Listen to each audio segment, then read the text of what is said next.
He said we're good. We're good.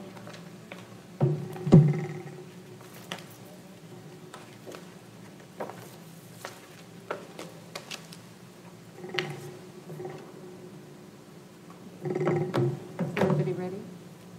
Yes.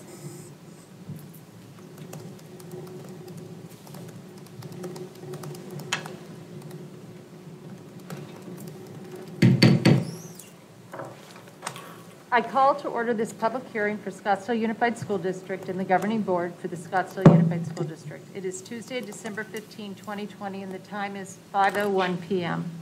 All rise, and Vice President Beckman, will you please lead us in the pledge? I pledge allegiance to the flag of the United States of America and to the republic for which it stands, one nation, under God, indivisible, with liberty and justice for all. Thank you.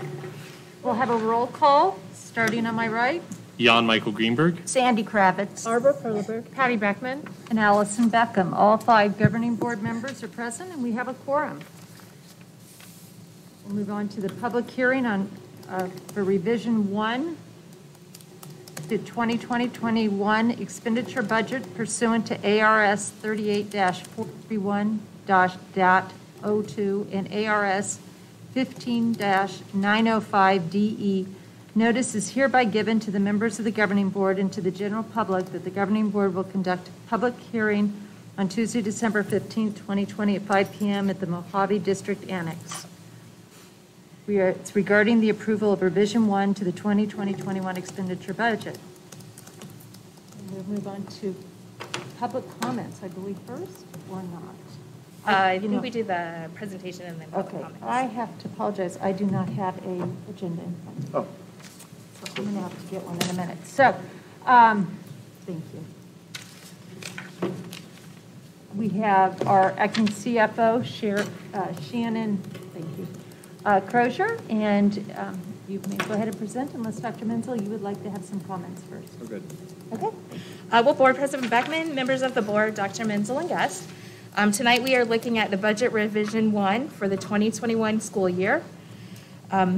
We are required to do this revision by today or earlier, is based off of the fact that our adopted budget was adopted at a higher rate than our actual budget is coming in at this time based off of our ADM.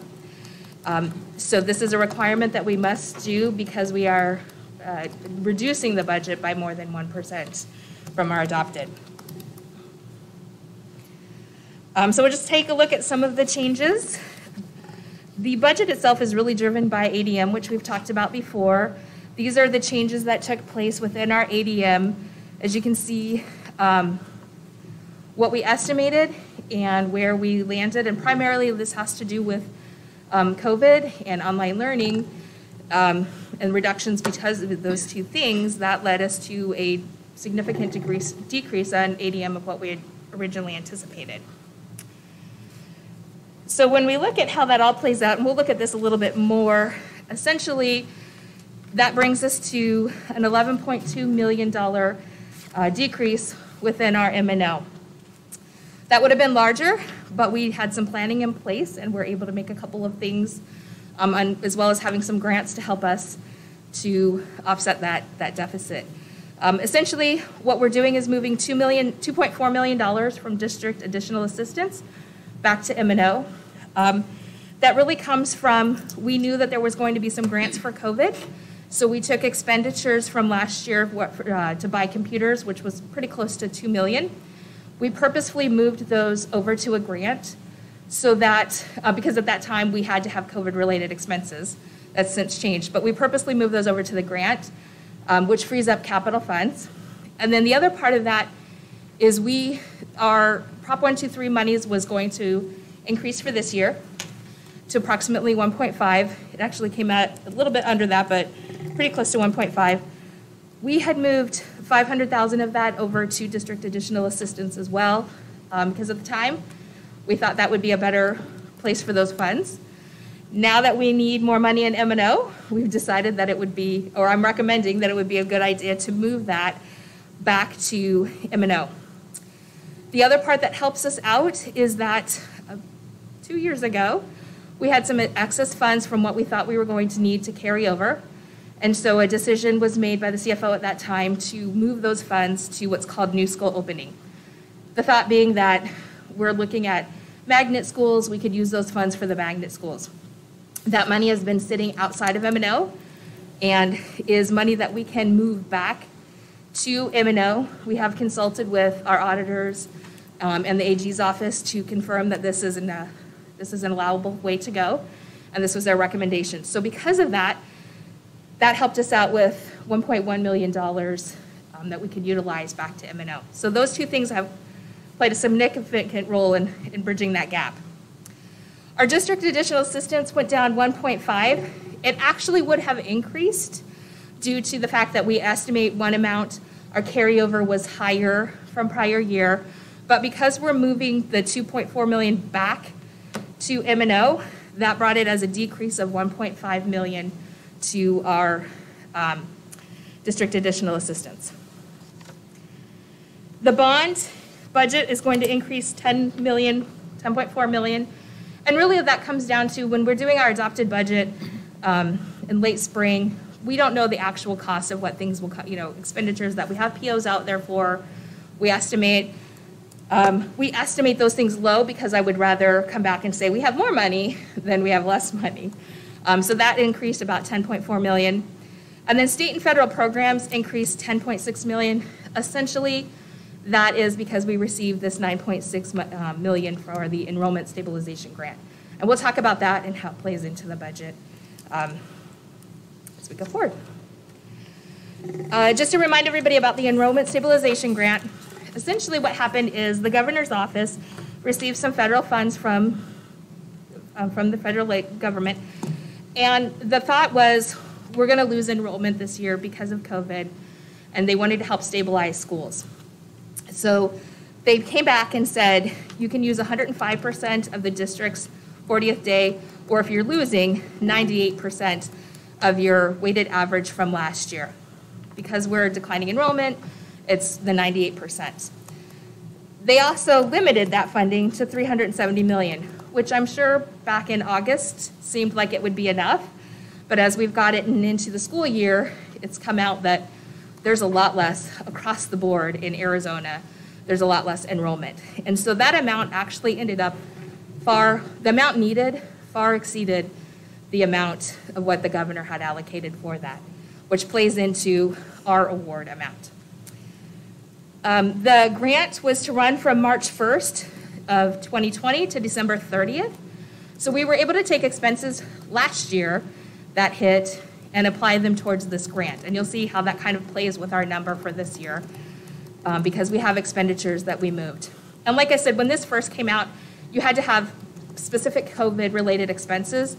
So we made some decisions on things to move around based on that. Once we actually received the allocation, there was a different guidance that came out and said, we'll give you $500 per student and assume that that's COVID-related expenditures. So we anticipated, based off of the information out there at the time, that we would receive approximately $16.5 million. Unfortunately, the award actually came in at $9,652,858. So quite a big difference from what we thought we were going to get and what we did actually receive. I don't know if it makes me feel better or not, but we're not the only one that's in that boat, so that's at least a positive. But it is really hard when you think I'm getting one number and it ended up being far less than what we anticipated.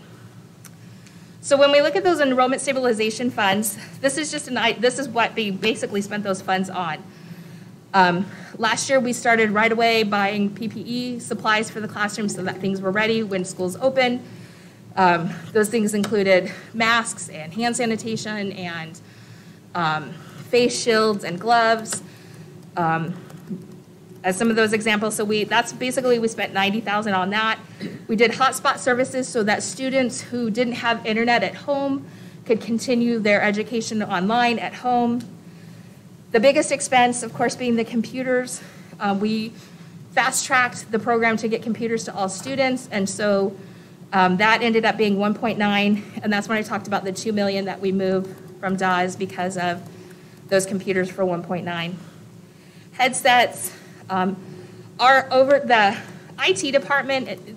They spent so many hours just trying to be available for people as we moved to online learning, on weekends and evenings, and I think they were almost 24/7 that they were keeping those lines open to be able to help our families.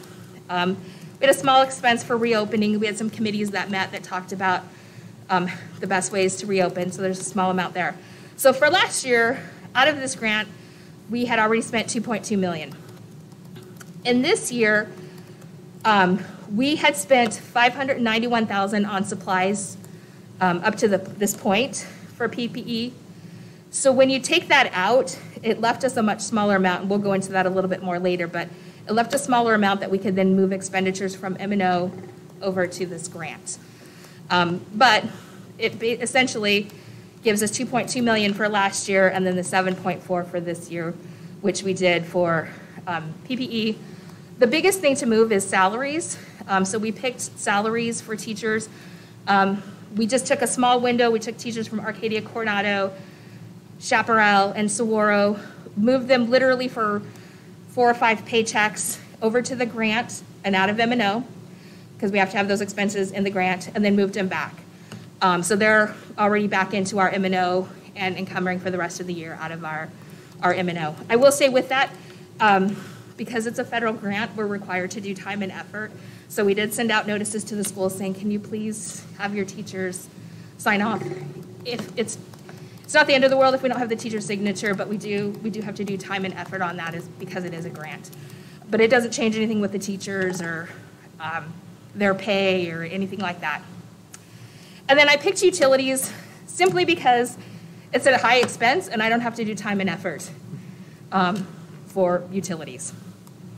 So that brings us to the total amount for the enrollment stabilization grant. This just looks at for the M&O funding, where are we now, and what did we adopt, and the differences. One of the numbers you'll see on there is that $5 million for distance learning adjustment. That's an estimate. We think it'll be that. We had to go in, so the time frame that our students are learning through distance learning, we only receive 95% of the funding for them, just like we would if they were on Scottsdale Online Learning. And so we have to take the amount of time that they're on that and compare that to the number of days. We did that for the 40th day. We'll have to do that again for the 100th day. Once we get to that point, we'll be submitting stuff to the information to the state of Arizona. So we anticipate that being about $5 million. We'll have a better idea in January. The state is going to be sending out what they're reducing us for at least the 40th, up to the 40th day. So with that, we ended up bringing our budget down $11.2 million. The enrollment stabilization grant is $9.6 million. That's what we received from them. We had $2.2 million that we spent last year on expenditures. We had $591,000 that we'd already done for PPE in this current year that are expenditures that hit that. So that really left us with $6.8 million of expenditures that we could move from M&O over to the enrollment stabilization grant. So after that left us with about a deficit of $4.4 million to try to find out of our M&O budget, which is not a fun task to do when you're halfway through the year. So this is really where I went to pull those things. We had budgeted almost $300,000 for elections. We didn't spend nearly that amount, so I scraped the amount left over from that. At the end of the year, we always pay the self-insurance trust fund for our property and casualty insurance. The self-insurance trust fund has a very healthy balance, and so we feel that we can skip that contribution this year if that's what's needed to make our budget whole. So we took that out. Sick leave payout, when employees leave the district based off of how long they've been here, they receive a payout, a portion of their sick leave balance or general leave balance. We've had that budgeted pretty high because we've had some years in the past that we had a lot of people leave and that it was needed. But I felt after looking at where we've been the past couple years that we didn't need as much as necessarily budgeted, so I took some from there. And then the biggest savings comes from just going through and looking at what are vacant positions that we've had so far this year that we're budgeted for, but they've been sitting vacant, so we haven't had to pay that budget out. So that's where the bulk of it came from, is really those vacancy savings. I will say that ADE had a webinar last week talking about how the fact that they really want to push to continue to see if there's funding that school districts can receive to help out with COVID. Everybody knows this was a hit. This was a little bit of a hit of thinking we were going to receive one amount for enrollment stabilization. It was a much lesser amount, not to mention all of the additional expenses that school districts are seeing this year for COVID. So they are trying to work. Of course, the federal government is also talking about different options that are out there. So there might be some things that come along later on in the winter or spring that help us out, but at this point, we have to go off of what we have now and what we know now and hope that something comes through later this year, because this definitely makes an impact for this year and it will make an impact for our budget for next year. So with that, if there's any questions. All right, are there any questions? Vice President Beckman. Just a quick one. How did the state, or did they, define the allocation for the grant between different school districts? Was it equitable? I mean, what was the formula they used? They basically went with the $500 per student. Okay. That they, and that makes it easier on them too, because there's nothing I have to submit for it. So they essentially, in most cases, I think it was the $500 per student that the federal government said that they could. Per student based on last year. year's? Okay. Yeah. Okay. Thanks. Any other questions? Board Member Greenberg. Were there any other considerations taken into account on that? Only because... On the governor, on their side? Well, no, only because a lot of districts are like us. We got $500 per student, but then you look at Mesa, which reported a $28 million loss, and they got $23 million of that. So is there any sort of explanation about that? They sent out a frequently asked questions on the award grant, and basically it just states that this is how we allocated it and it was beyond. So no, I don't have an explanation as to why it worked. So there has been some speculation. We had a North Valley Education Consortium meeting today where we learned that one of our colleagues in the consortium actually got more money than they anticipated, whereas everybody else in the consortium lost significant money. That superintendent speculated that it might have to do with the number of people who are in-person learning and for how long they've been providing in-person instruction, because there was some conversation about that. So we don't know for sure if that was the case, because one of the other districts has been open and lost money, but that was one of the things. So we still have to look into it, because it doesn't, the way the formula played out doesn't completely make sense. Yeah, I was just going to say, because in theory, the reason why you lose the money, in other words, just being open, if you're, for example, Mesa or something, does not mean that your enrollment was the same. It still could have declined despite being open. So, Yeah. All right, thank you. I appreciate that. Any other comments, discussions, questions? All right, I don't think so. Thank you. Well, is the board ready then to make a motion? Do we need, is it public? There is the no comment? public comment on, these are all for later today, as I read the description, unless somebody wants to raise their hand. It's not written on here properly. Okay. Would somebody like to make a motion? If not, I can make a motion. I make a motion that we approve the revision number 1 to the 2020-2021 expenditure budget as presented by our acting CFO, Shannon Crozier. I second. Do we have a second? Second. Board Member Greenberg seconds. All in favor? Aye. Aye. All opposed? Motion carries 5-0. Thank you very much, Shannon and your team. That will end our public hearing, so I move to adjourn this special governing board meeting as a public hearing. Do I have a second? Second. Board Member Kravitz seconds. All in favor? Aye. Aye. Motion passes 5-0. This special public hearing will, on December 15th, 2020, is adjourned at 5:20 p.m.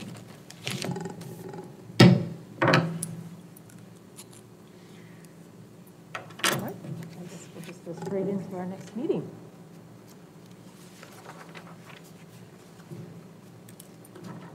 I know this is going to seem a little redundant, but I call to order this regular meeting of the Governing Board for the Scottsdale Unified School District. It's Tuesday, December 15, 2020, and the time is 5:20 p.m.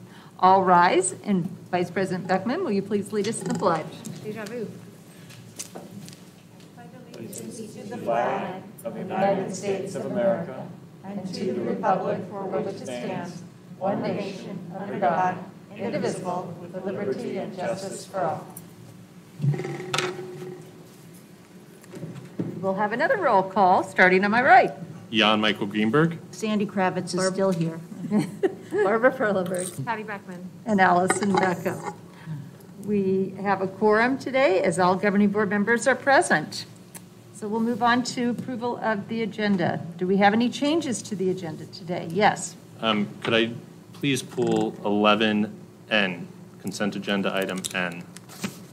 11N, let me make sure. Approved purchase of transportation software and GPS solution for school bus fleet. Okay, all right, we will do that. Any other items? Okay, well, then I will move that we approve the agenda as amended. Do we have a second? Second.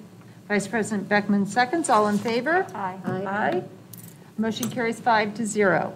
We'll No, move- aye, sorry. Oh, I don't know did why you not that say just it? slipped. Okay, I apologize. Motion carries 5-0. We will move on to student and staff recognitions and celebrations. Dr. Menzel?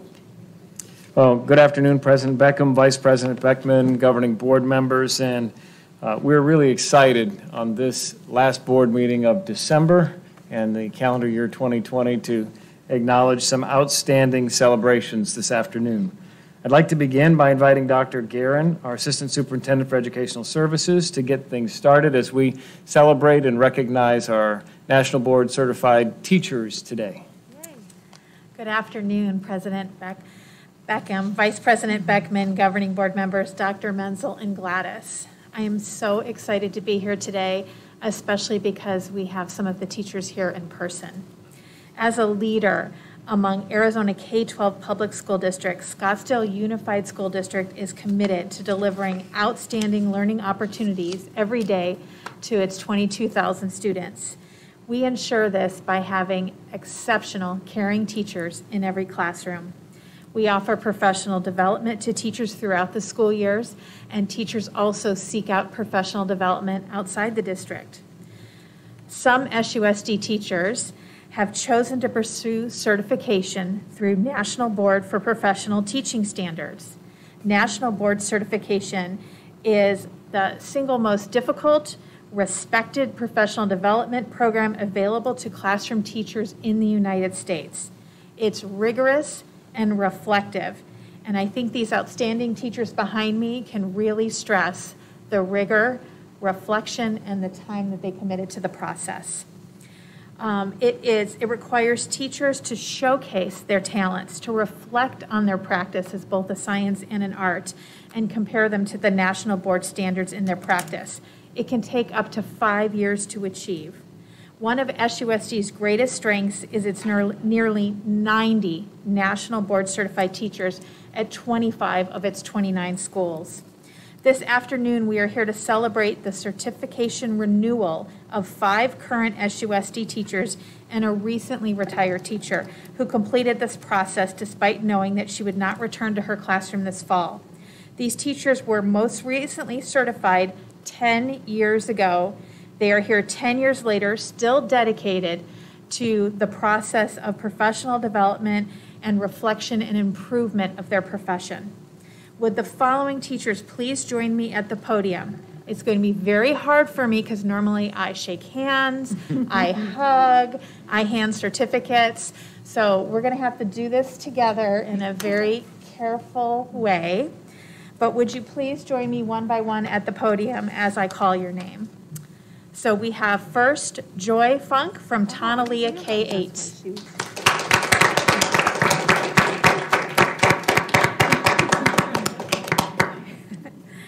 Michelle Piazza from Tonalea K-8.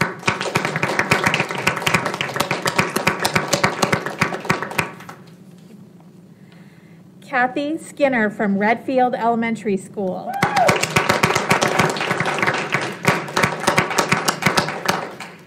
Sherry Stegall from Cocopa Middle School. Christy Youngkin from Navajo Elementary School. And joining us virtually, Marina Rodriguez, formerly of Cochise Elementary School. Marina, would you like to say hello?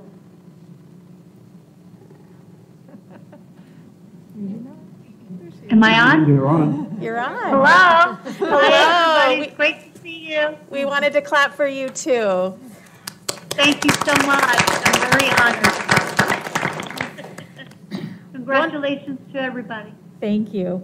One of the reasons we have such a solid program is the dedication of current teachers that pay it forward and support other teachers throughout this process. I would like to invite Ingleside Middle School physical education teacher Susan Leland to the podium. Susan leads our district NBCT support team. That includes Abby Bobbitt from Laguna Elementary School, Tammy Andreas from Cochise Elementary School, and retired Copper Ridge teacher Bobby Faulkner. Let's give Susan a hand. Susan, did you want to say anything? You're good, okay. I just wanted to take a few minutes to tell you about each of these outstanding teachers. Ms. Funk, if you would wave so we know who we're talking about, has been with SUSD for 20 years and currently teaches 5th grade at Tonalea. She previously taught in the Cartwright District in Phoenix and in Illinois. Her experiences include working with K-8 English language learners and teaching 2nd through 5th grade. Her bachelor's degree in education comes from Arizona State University with an emphasis on social studies and an ESL endorsement. Her master's degree in education is from Northern Arizona University. Ms. Funk, we congratulate you on your recertification. Mrs. Piazza, if you could give a wave, has been an elementary school teacher and instructional coach with SUSD since 1993. She received her bachelor's and master's degree from Arizona State University, who I think won an important football game recently, from which she graduated with honors. She has a state endorsement in ESL, early childhood and reading, and is currently an instructional coach at Tonalea K-8. Congratulations on your recertification, Mrs. Piazza. Kathy Skinner, give a wave, has called SUSD her work home since 2000 and teaches 4th grade at Redfield Elementary School. Prior to becoming a classroom teacher, she was a Title IV reading teacher specialist. Her bachelor's degree is in anthropology and her master's is in elementary education. She holds endorsements in reading, English language learning, and gifted, is a tribes community trainer, and has written lessons for teachers and curriculum for the National Education Association. She's not busy at all. Can we congratulate Ms. Skinner on her recertification? Sherry Stagel. Come up a little bit more while we talk about you. Okay. She's been teaching at Cocopa since 2001 and currently teaches 7th grade social studies. She graduated from the University of Nebraska at Lincoln with a Bachelor of Science degree in elementary and special education. She earned her master's degree in education from Arizona State University, specializing in curriculum and instruction. She serves on the executive board of the Arizona Council for Social Studies, is a teacher consultant for the Arizona Geographic Alliance, and has been instrumental in Cocopa's recognition by the Arizona Department of Education as a civic engagement school of excellence. Wow, congratulations, Ms. Stegel, on your recertification. All right, Mrs. Youngkin, come on up. has been an early childhood educator since 1995, has worked as a reading specialist, director of bilingual programs, instructional coach, director of Title I preschool, first grade teacher, and now at Navajo Elementary School teaches kindergarten. Wow. She holds a bachelor's degree in elementary education from Arizona State University and a master's degree from Western Oregon University. She holds endorsements in reading, bilingual, and ESL. Congratulations on your recertification. All right, now we switch to Ms. Rodriguez. Give us a wave. We can see you virtually. She was a mainstay in SUSD before her retirement early this year. Despite that pending decision after 35 years of teaching, 21 years of which were spent with SUSD, she chose to complete her NBCT recertification, evidence that SUSD educators are dedicated to their students and proving their practice right up until the end of their time as an educator. She taught ELA and math at Desert Canyon Middle School for 16 years, was at Copper Ridge School for 5 years, and the last 2 at Cochise, where she taught 5th grade. Her former principal and assistant principal can't say enough good things about Ms. Rodriguez and regret that they are not able to be here this afternoon. While they remember most about her is the passion for learning, her genuine concern for students, and the special knack she had for connecting with students and their parents. Let's give a warm round of applause for Ms. Rodriguez. So we want to honor you as SUSD educators that are so dedicated to moving their practice forward and receiving this worthy accomplishment. And we have plaques, and maybe in a few months I'll be able to hug each of you in your classroom. So congratulations.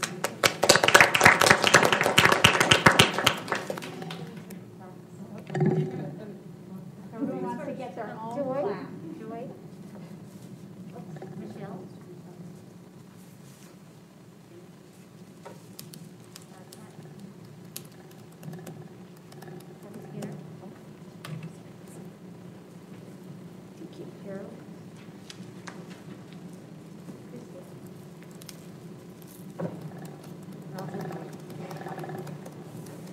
Congratulations, newly renewed NBCT teachers. We know what a tremendous accomplishment it is and how much work that it takes to get the certification.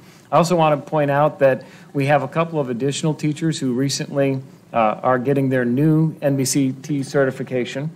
Claren Gutsky from Chaparral High School and Ann Waddington from Cherokee Elementary. This year's been different than other years, and they have a rolling process, and so we anticipate a few more Scottsdale Unified School teachers will receive NBCT certification this year, and we'll have another celebration later on, but we're very proud of our teachers. Their dedication and commitment has exhibited going through this process. So another round of applause, please. Next, I'd like to invite Dr. Sackos, Assistant Superintendent for Secondary Education, who's going to tell us about a national honor received by one of our fine high school principals. Dr. Sackos. Thank you, Dr. Menzel, and this is my last night to get this right, so I'm going to read. Thank you, Dr. Menzel. Good afternoon, President Beckham, Vice President Beckman, governing board members, and Gladys. So finally, I'm not a ton, thank you, not a tongue twister. First of all, let me say that I just love bragging about our SUSD students, and I really love bragging about our SUSD principals as well. Amy Palatucci, please join me at the podium.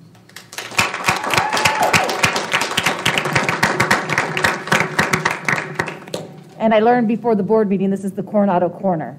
So there we go.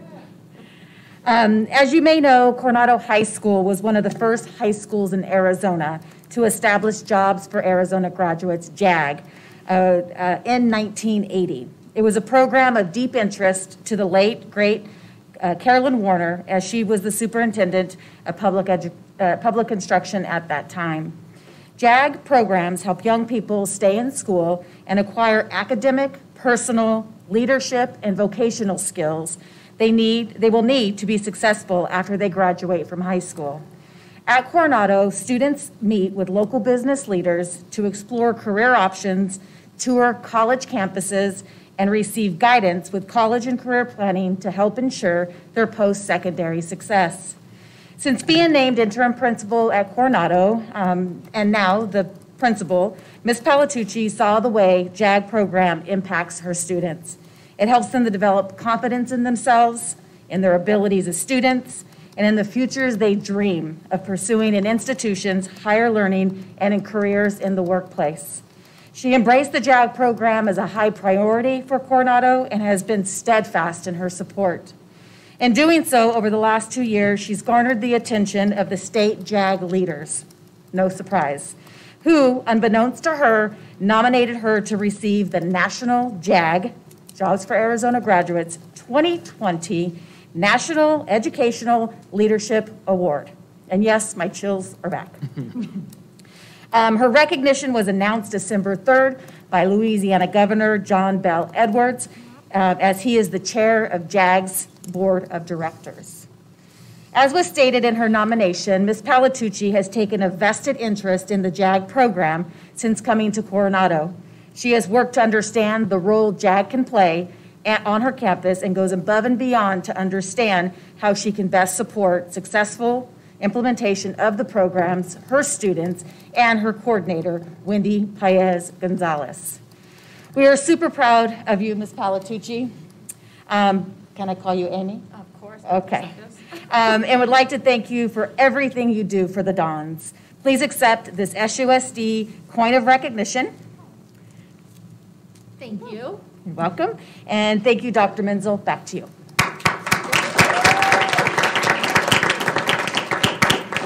Congratulations, Ms. Principal Palatucci. We appreciate all of your work on support of the JAG students and on behalf of all of our Coronado Dons. Very, very nice when our principals receive national recognition for their work. Moving on to the world of physical education, Kyle Bragg is a name that you may remember or recognize. Kyle teaches physical education at Anasazi Elementary School. He became an NBCT teacher in 2019 and was also named Arizona's Elementary School PE Teacher of the Year last year. Now he's gone and done it again. Kyle this year is this year's Western District Elementary Teacher of the Year by the National PE Association, Shape America, the Society of Health and Physical Educators. Kyle continues to receive accolades for innovative instruction at Anasazi's K-5 Scorpions, most notably for his inclusion of social-emotional learning in his lessons. His impact reaches beyond Scottsdale and Scottsdale Unified. He presents many workshops to his fellow PE teachers, and he serves as the advocacy chair for the Arizona PE Association. And so we want to congratulate Mr. Bragg on his recognition this year. And finally, on to athletics. We've got two items of note this evening. The first is the National Federation of State High School Associations is the national leadership organization for high school sports and performing arts activities.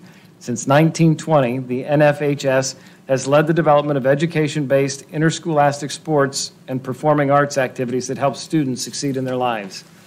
The NFHS writes playing rules for 17 boys and girls high school sports, and this year established a school honor roll program to recognize high schools for the professional development of their athletic coaches.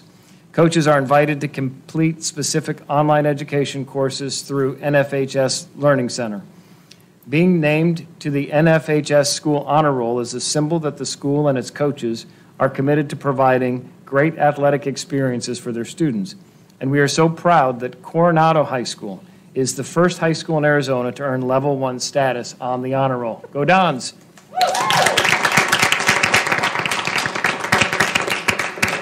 To earn this distinction, more than 90% of Coronado's coaches completed 4 courses that covered coaching fundamentals, sports concussions, sudden cardiac arrest, and protecting students from abuse.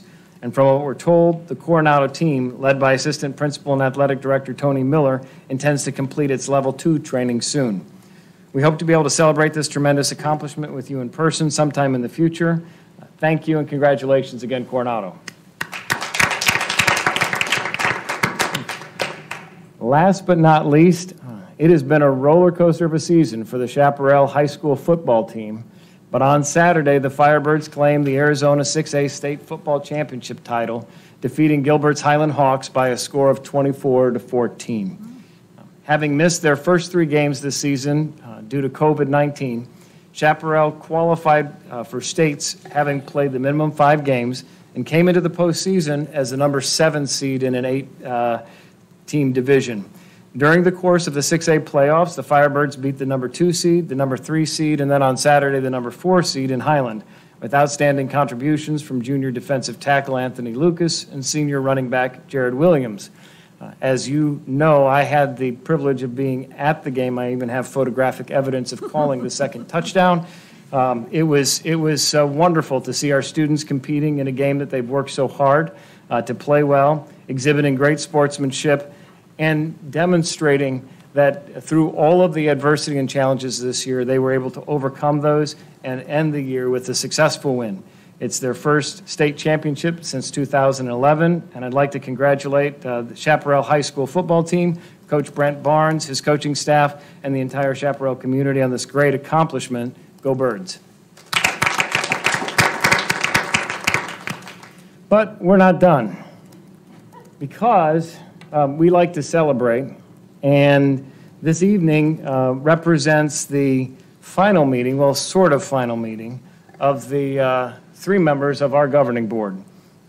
President Beckham, governing board member Kravitz, and governing board member Perleberg are completing their terms of service.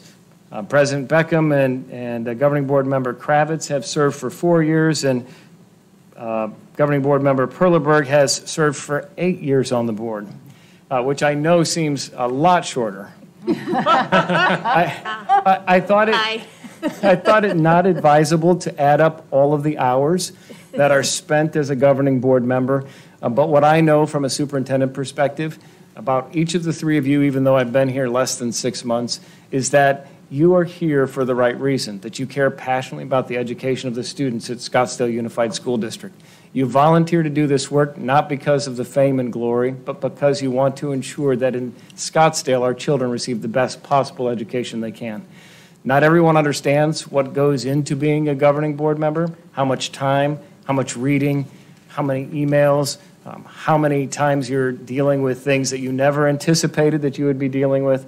But from the bottom of my heart, I want to thank you for your service to the students of Scottsdale and express my gratitude and appreciation for what you've done during the term of your service.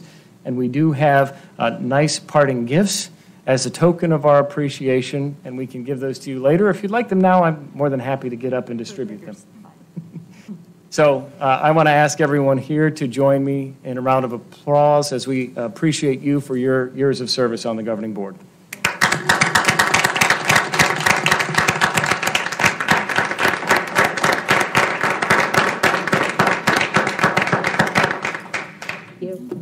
Thank you. Dr. Menzel? Yes. Yes, sure. I just want to take a moment because I want to thank Barbara for her 8 years of governing board service to SUSD, and that she was president of 2 of those 8 years during a very tumultuous time of changing leadership. And as a new board member 4 years ago, I appreciated your steady and veteran approach to navigating that unprecedented territory. It seemed as if every day the district was bombarded with a critical information that shocked the system. And you maintained your composure and your emotions and your generosity, and you led with maturity. And I just want to say thank you. Thank you. Sandy, we joined the governing board together, and I always felt fortunate to know that I could count on you. And that I could count on your wisdom and your understanding of the community and our schools. I appreciate your candor, your wit, and your sense of humor, because especially that sense of humor was needed to lighten many moments. So thank you. Again, thank you all. And if you don't object, I'll move into the superintendent's comments, and we can keep moving through the agenda.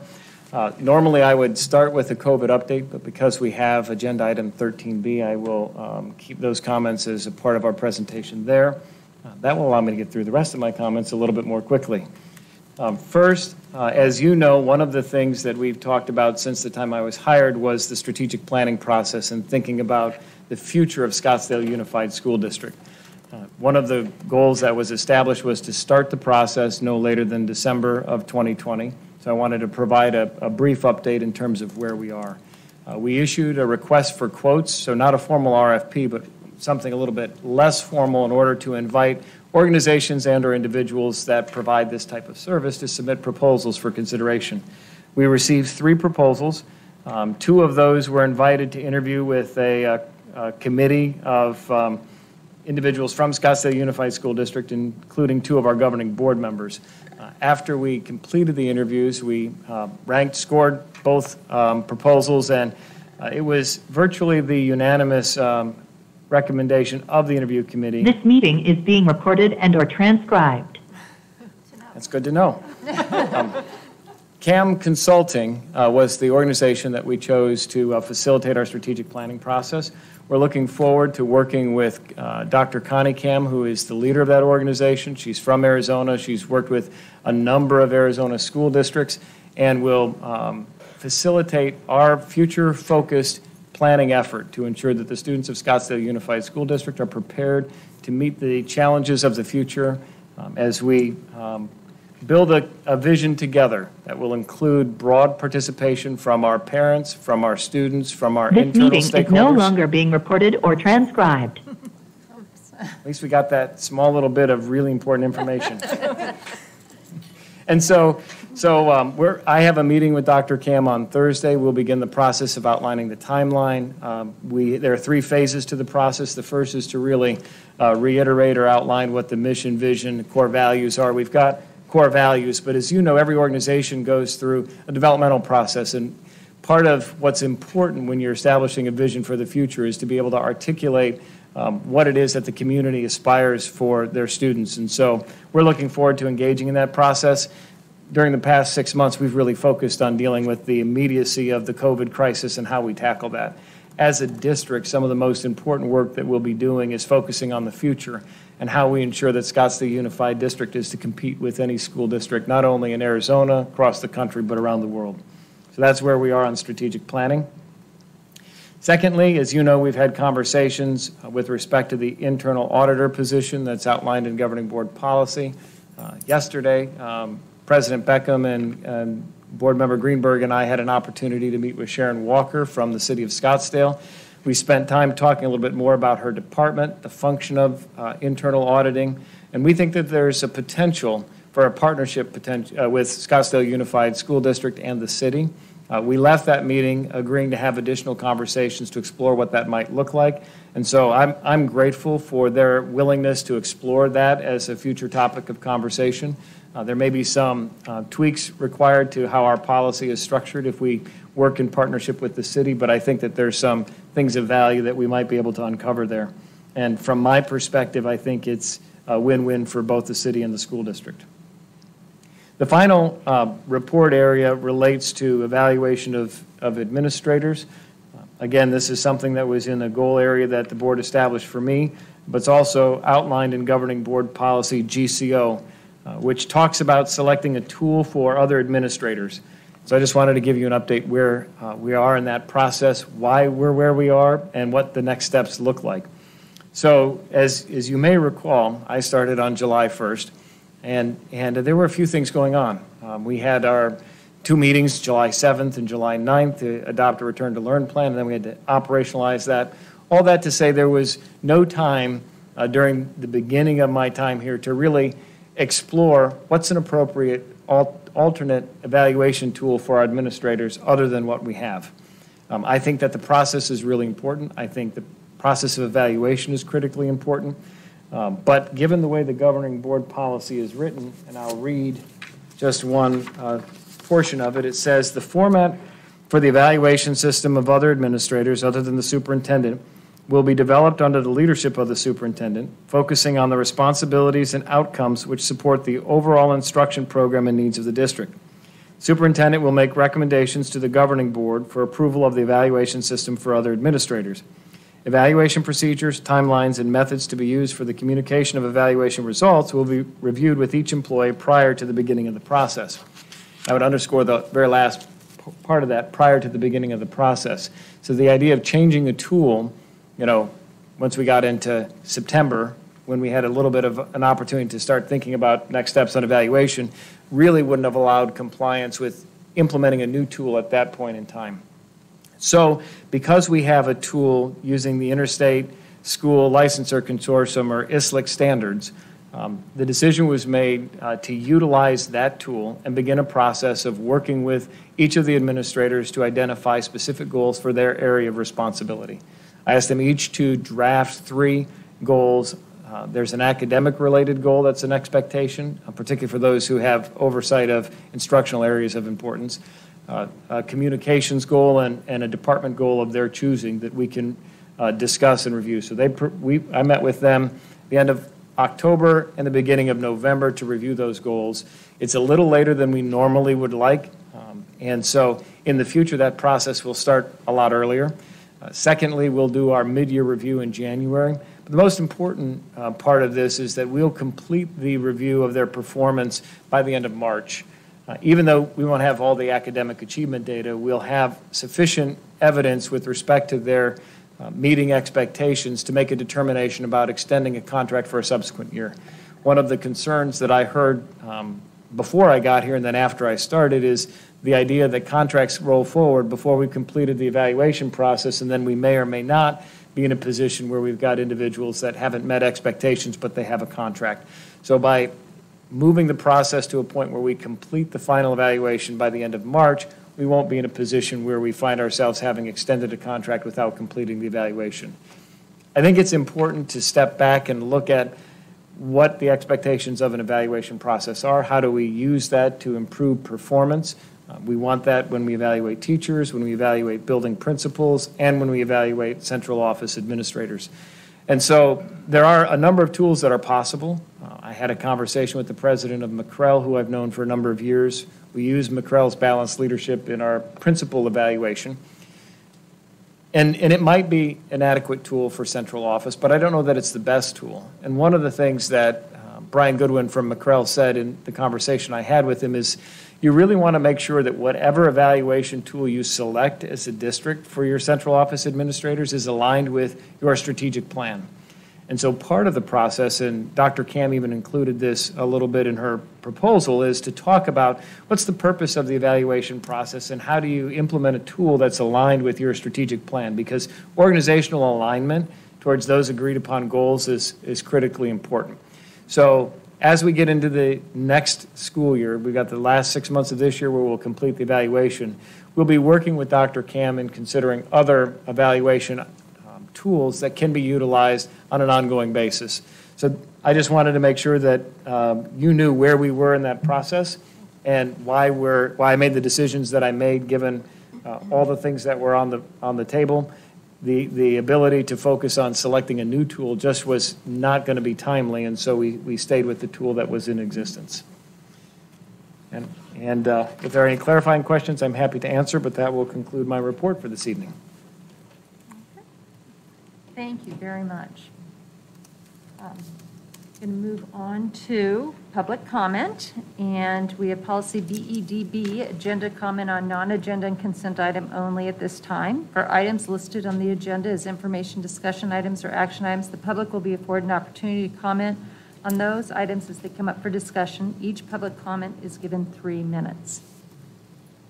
We do have some cards, but I believe they're all action items. So we won't be doing them at this point in time. Is that correct? Correct.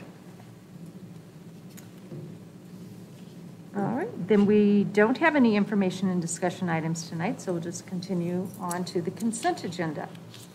Do we have a motion to approve the consent agenda as amended? Remember that we had, I think it was 11N pulled.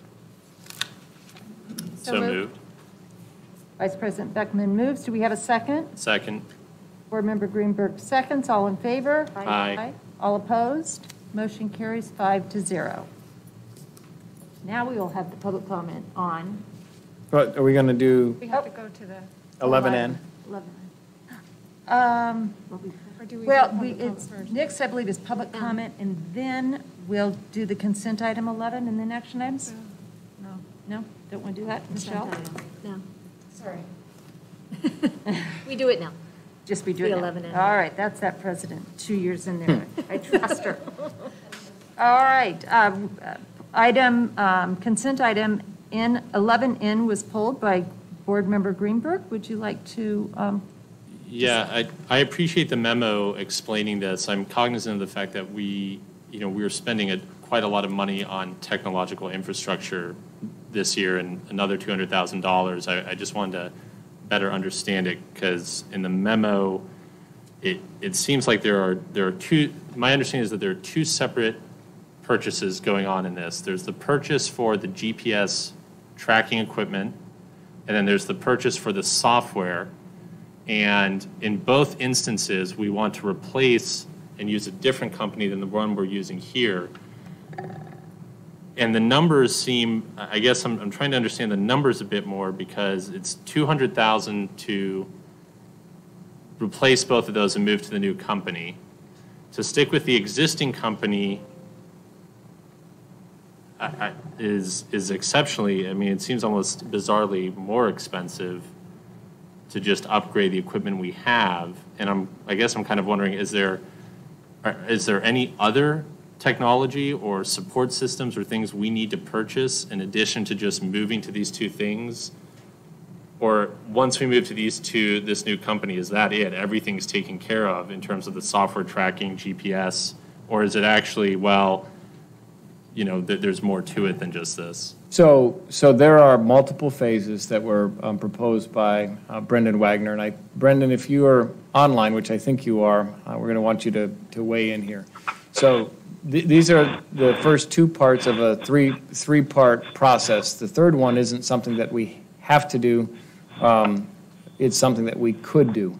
So what you're seeing tonight is the Zonar contract for GPS services expires June 30th. So we either need to renew that contract and pay for upgraded technology, as I understand it, or go with a different vendor.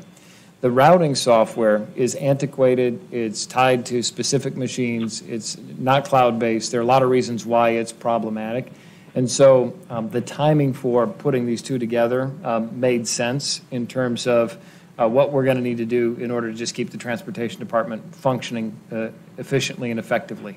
There are some other things that I'll let Brendan talk about with respect to the tablets and RFID identification for students that will enhance security and make it easier for drivers to be able to not only do the route finding, but also track who's on the bus, know, for example, if you've got a student that has allergies to something and they need an EpiPen, instead of rifling through a box of papers to figure out what those emergency forms are, it'll be available because you swipe it and you've got the tablet there so that you can read it.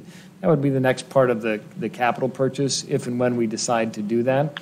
But Brendan, can you talk about the expenses for the current providers and why that's higher than what we're looking at with the proposal? Sure. So with the current Zonar contract expiring, we haven't gone out for an RFP or a quote from them yet on what the new equipment's going to be. I'm anticipating, obviously, there's going to have to be an upgraded equipment and moving to 5G, et cetera. So it's a foregone conclusion that cost is going to rise. The cost for the new routing program is $66,900. Again, if we were to upgrade the route finder program, those costs will increase as well. And the thing that the functionality that we're going to be missing with this new GPS is the inspection tool, which we currently have with Zonar. As Dr. Menzel mentioned, the tablet will be the next phase. That will have the inspection capability. Once we obtain the tablets, we'll regain that inspection capability, and I'm hoping that the gap and the time gap will not be great. So right now it's the routing, web-based routing. In addition to the routing, we're going to have a field trip module, fleet management module, and an ABL module, which will allow us to see where the buses are, how fast they're going, et cetera. much like the Zonar ground control product that we currently have. So I guess there are 3 points to that. So the first is, this is a move from a hardware-based system to a cloud-based system, which also, it sounds like if we move to that third phase, it's quite an extensive system, a useful system, but it is also a data risk as well, because that is, and I assume that the data is held by them, not us in that case. Is that correct? That is correct. The data is stored on their, they use Amazon as their AWS, okay. storage facility, I guess. Right, yeah. For lack of a better word. All right, so AWS services. And then that third phase, I assume, will cost additional money, correct? Yes, the tablets are going to be, there's going to be an additional cost for the hardware, and of course the implementation with the tablets. And then of course the student reader, that'll be an additional cost as well in the third year. So is the projected savings of about $21,000 you have in your memo, that's only the savings in regards to phases 1 and 2, but those savings might disappear or reverse when we implement phase 3? That's correct. We're taking on 2 additional pieces of hardware, essentially, with the tablet and the reader, and of course the support for those. So yes, it will end up costing us more, but we're getting more capability and certainly more efficiency and safety in our operation. Okay, and finally, the third point is the quote. You said that we've not yet spoken to our current provider for a quote or anything. Is my understanding correct? That the numbers you have in here are just estimates based on what you think, looking at everything? That's correct. I did get a quote from TransFinder to upgrade the current program, and that is included in those differences. The Zonar, we're going to have to enter a whole new contract with them, and I didn't. If this doesn't get approved, then and if we have no choice but to go, to continue with Zonar, then I'll have to go and get pricing from Zonar. But I didn't want to do that at this point. The other issue with Zonar is that Traversa, the Tyler Traversa product is not easily. It doesn't easily sync with Zonar, so that automatic vehicle location and eventually, if we want to put routing information and student information through Zonar, it's not they're not really compatible. Okay. Is there, and just to clarify, there's no additional GPS equipment we have to purchase, right? If we go with this contract, it's the GPS, all of that is handled and taken care of? Right, the GPS, the telematics, and the automatic vehicle location is inclusive in the Tyler GeoTab GPS product. Again, the only thing that it doesn't have is the inspection piece, which will come with the tablet. In phase 3. Okay, thank you very much for your time and for answering my questions. You're welcome. Thank you. Thank you. Did that bring up any other discussion points from board members? Board Member Kravitz? I'm just curious, is the cost of this software, whatever, equipment, is it a flat fee, or is it based on the number of buses in our fleet or the number of routes? With the hardware piece, it's based upon the number of buses, and there's training costs built in there. There's implementation costs that are built in that are flat, based upon what their charges are. But the other stuff is based upon the number of buses. So if we were to consolidate, we would be potentially we could be paying less. Correct. Like for the GPS, because you pay for, obviously, not only the equipment, but you pay for the subscription for the airtime. That, you know, we currently pay that with Zonar. So Okay. it would be based on the number of units that they're drawing data from. Thank you. Board Member Greenberg. I assume that this purchase would then take place, that if we move forward with this would all be done at the end of this existing contract that we have. It would come into force and be implemented in July. It's not like we're paying for two different things then, just because we want to switch as quickly as possible. Is that a fair statement? Yes.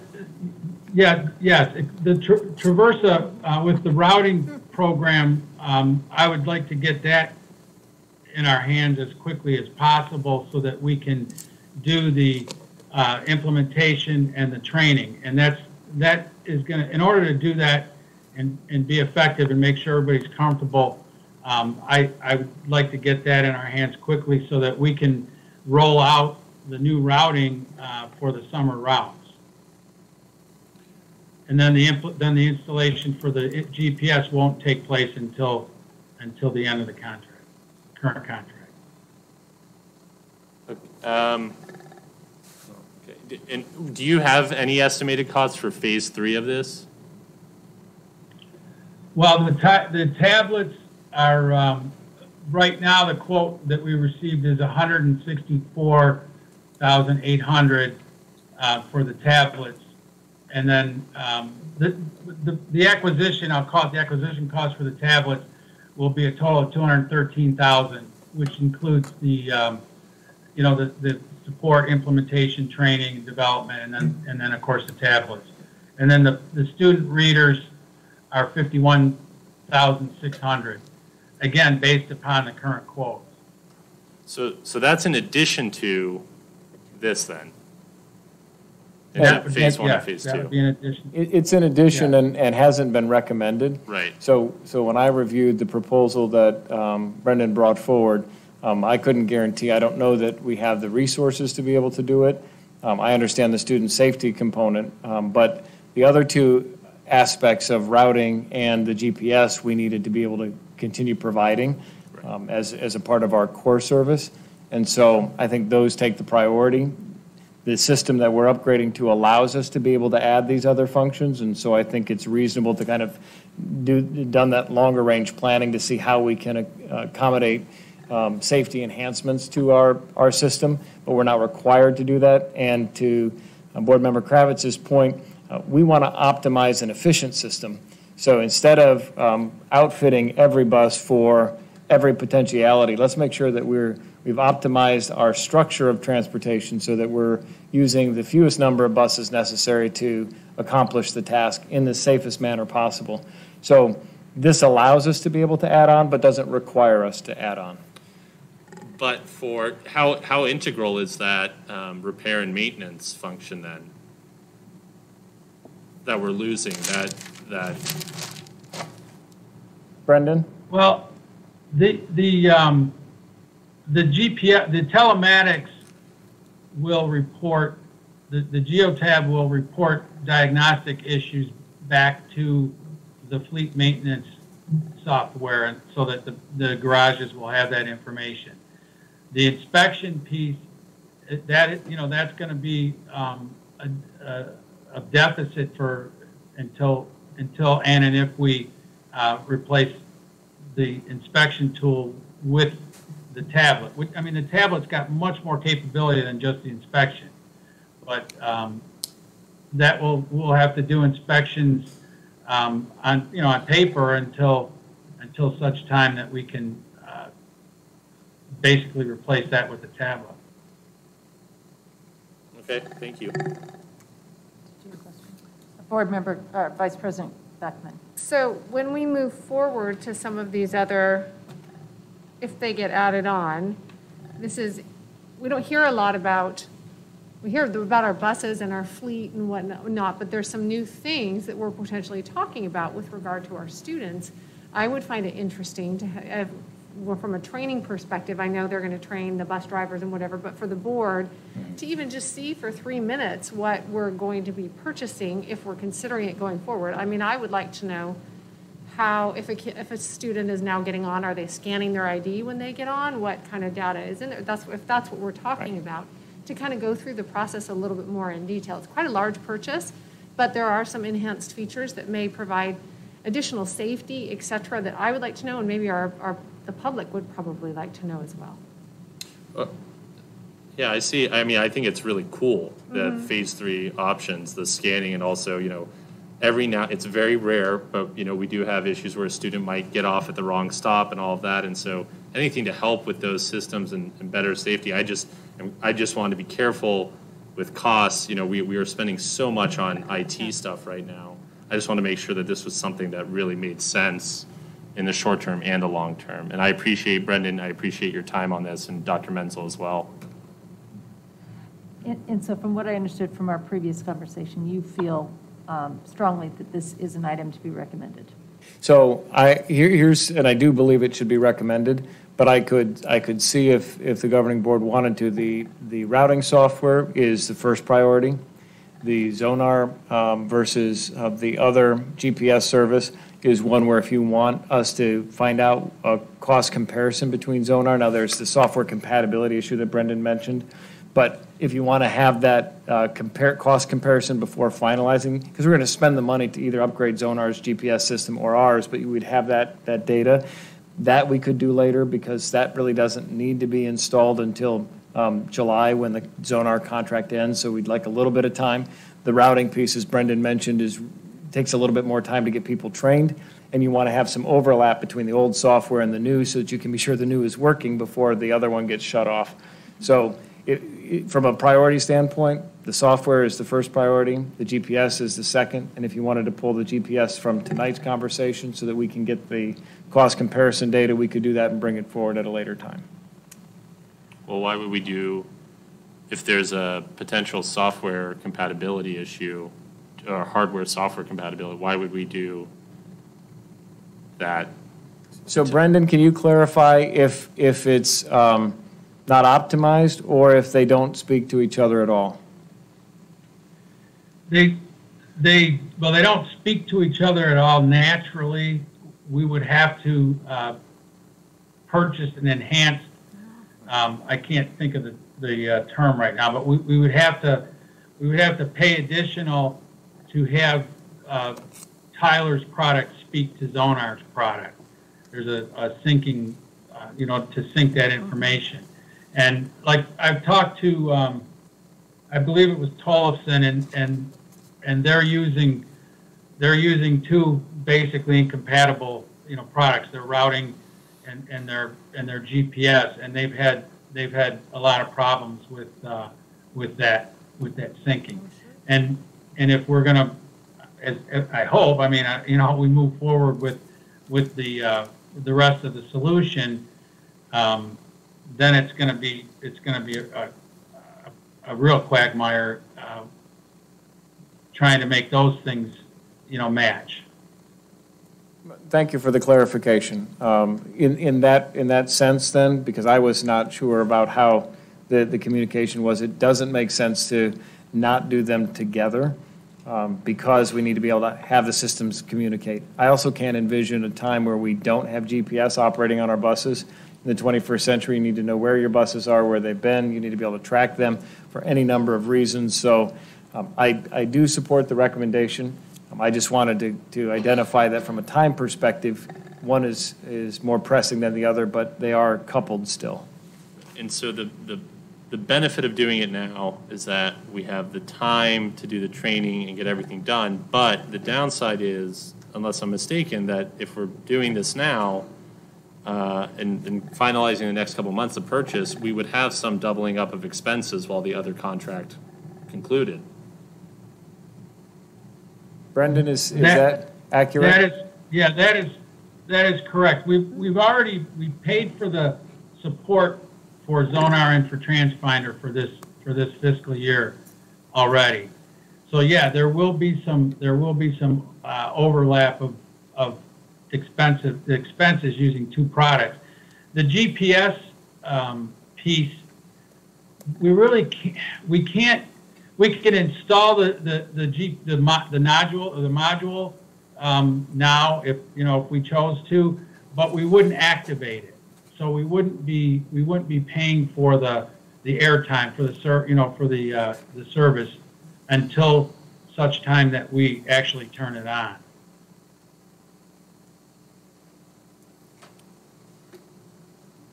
Thank you. All right. You're welcome. Thank you. Well, I'll put it to the board. Do you have a motion for consent item 11N? And I can go ahead, and it was originally for the approval purchase of transportation software and GPS solution for school bus fleet as presented in the proposal that was given to you in your board docs.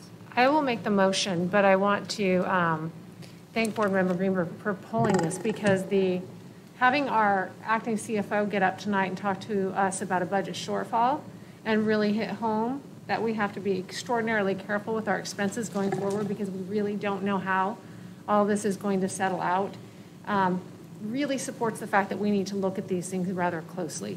It does seem that, Dr. Menzel, we go to you for a recommendation ultimately of things that we need to provide for student safety, et cetera. So I will make the motion, but I do want to thank you for making us look a little deeper. No worries, thank you. I'll see if there's a second, and if there is, then I'll put it up for discussion again. Is there a second? I'll second it. All right. Board Member Greenberg seconds the motion. Is there any further discussion? Sorry. Brennan, one question then before I vote on this. Just hypothetically speaking, if I told you right now phase 3 would never happen, just really out of left field here, but let's just say that, would it still be your position that we should move forward with this anyways? That's a good question. Quite candidly, I would probably say that it would not be wise to pursue the geotab, the GPS, without considering the fact that we're gonna lose some of that functionality that we have with the Zonar product. We're kind of we're sort of between not a rock and a hard place, but Zonar is not going to speak well with Tyler. With Traversa, Traversa is by far the best option that we have available in terms of improving our routing capability. And so, I'm considering it really in terms of hoping that we put together a complete solution. And Thanks for your honesty, by the way. I appreciate that. Well, I'm not. I mean, I would really I want this solution to become a reality, right, in the next couple of years. But I'm not gonna. I don't want to short sell the need for us to have all that capability, and for our drivers and our staff in terms of inspections and et cetera. So I have a question. You have funding under capital, yet, does my memory serve me right? We still do have funding under the bond, and could part of this be funded under the bond or not? And that may be a question for Shannon. Got the head shake. I mean, if all of a sudden we didn't have the capital, do we have another resource that's not going to be attached to M&O? Yeah, the bond is specific to purchasing of vehicles. Okay. And so since this would be a software. Well, the tablet's an accessory to the vehicle. Yeah. So I was just trying to look at it creatively. Yeah. And if it could, then maybe we would table this we would vote on the motion, but then we could have looked into a little bit more. But you don't think you could? No, attach it? I would say to the bond, no. Capital would be the first choice for that purchase. We did talk for the purchase that he's asking for tonight. He does have the funding within his budget for that. And then, of course, for future, we'd have to look at what the expenses are and if we could meet those needs. All right, thank you. Vice President Beckman. So I'll be quick about this because I know that we're asking a lot of questions and we have a lot to get through. But regarding that comment, if the next part of this was never to get approved, that was a good question. But is this something that is time sensitive with regard to that last piece? Because while we may have to review our expenses considerably in the near term, could this be something that beyond the short term, we could approve, say, 2 years from now or something, or 3 years from now? Or would it not be compatible then? Would we have to go through yet another expense to what we're doing currently to get that second piece? That was Well, again, I guess quite candidly, I was gonna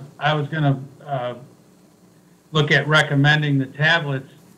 I was gonna sit down with when Shannon has meetings about capital funds. I was gonna request capital funds for the tablets in the relatively near future, so that we can be up and running with the tablets, certainly in terms of the inspection piece, as quickly as possible.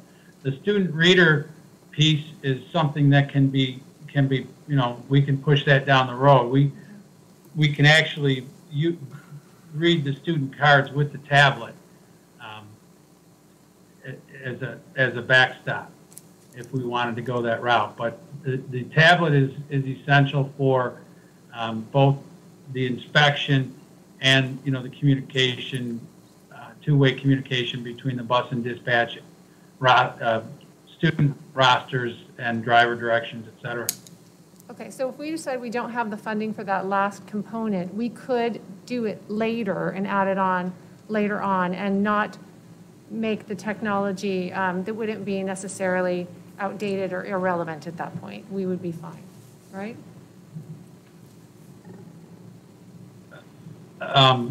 I guess for the student reader, Yeah.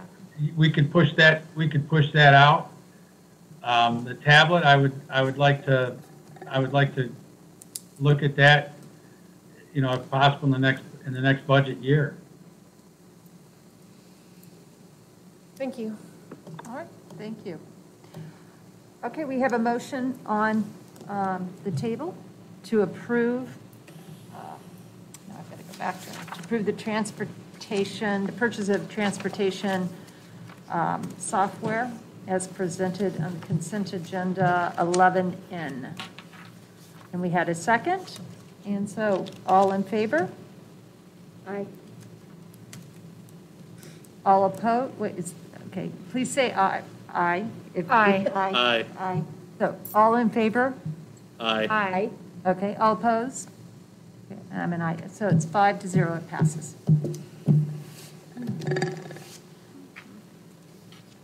All right, now we will move on to public comment. Do we have any more cards, Gladys, by chance? No more cards? All right. So I'll just start with, we have a 3-minute limit, and we'll have to tell me if they're virtual or if they're. I believe they're all here. They're all Yeah. here. The name is Sarah Dorn. You have 3 minutes. There's a digital clock, and there's just a digital clock today. Hi, I'm Sarah Dorn. I have 2 children in the Scottsdale School District, one in middle school and one in elementary school. First, I would like to thank the members of the governing board for your service to the community. I can't imagine these are the issues that you thought you'd be dealing with over the last 6 months. I would also like to thank you for opening our schools in the fall and for keeping them open, most of our schools open after Thanksgiving. You put the students first in that decision, and I encourage you to keep that priority in mind as we move forward. As you look at plans for January, I hope you will continue to put the students' best interests first. The data continues to support that with proper mitigation protocols in place, schools can be operated safely. Studies continue to show that children are not super spreaders and are actually less likely to spread COVID than adults. We're able to see with our own data from SUSD, even though the occurrence of COVID has increased in our community, it is not spreading at our schools. School is actually the safest place for our children to be.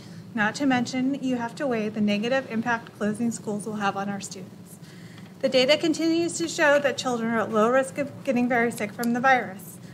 Data has also shown us the consequences of schools being closed. Youth suicides are up, depression and anxiety are up in school-age children. And then there's the issue of the learning loss and the long-term effects this is going to have on many students. Remote learning does not work for most students. It just isn't a platform that works for the majority of kids, no matter how much training you give the teachers. It is frustrating that this is even considered a substitute for in-person instruction, because most students get almost no educational gain from it, as we are seeing from results of tests and grades that are coming out across the country. Given all the harm to students that shutting down schools causes, and the data we have from our own school district and from around the country and world, I strongly encourage you to continue to put the students' needs first and allow for an in-person option.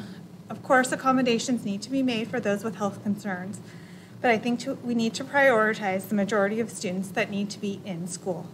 I understand you will be working with the health department as these decisions are made, but I ask you to ask them, how can it make sense to close our schools when literally everything else in our community is open? Other charter and private schools in our area have made the commitment to offer in-person instruction in January because they know the risk to students of not being able to go to school. I hope you will put our students first and make that commitment as well. Thank you. Thank you.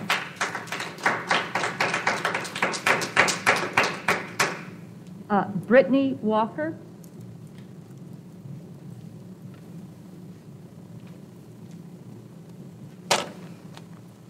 How our kids wear these for 7 hours a day I don't know how they do it. Board members and Superintendent Menzel, I'm here tonight speaking on behalf of many parents who share my same frustration regarding the direction the district is heading this school year, in particular, the lack of teaching in the classroom. Oh, that's mask. The core principles of SUSD stated on the district website and the agenda are, quote, to ensure all individual learners reach their full potential, end quote. Yet how can students reach their full potential when they are hardly ever in school?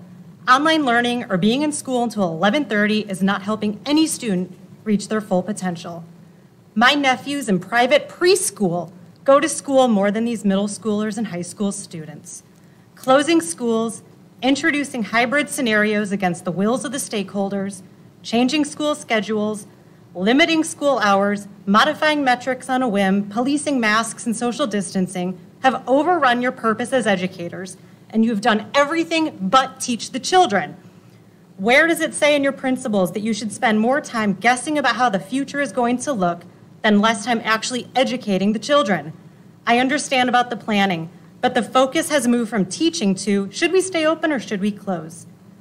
The district's strategic anchors claim to be accountability, courage, and student focus.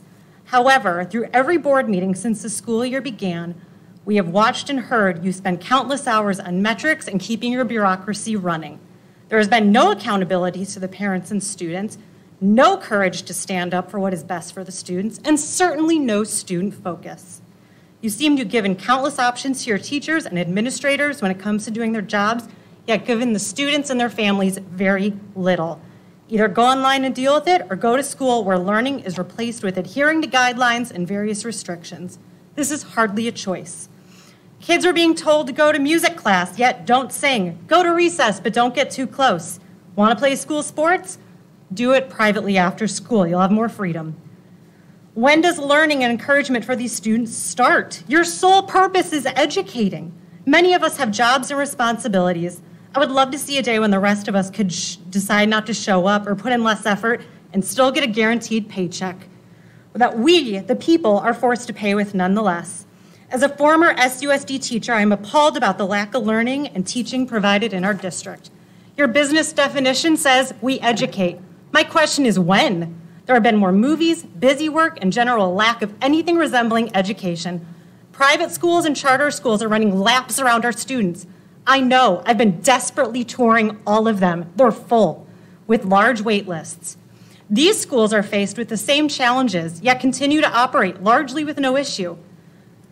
Teachers and administration's well-being is important too. Brittany, your time's up, so just finish All up. right, my last thing. How do we expect this district to teach our children to use logic and critical thinking when the district apparently is not using these skills themselves? Thank you.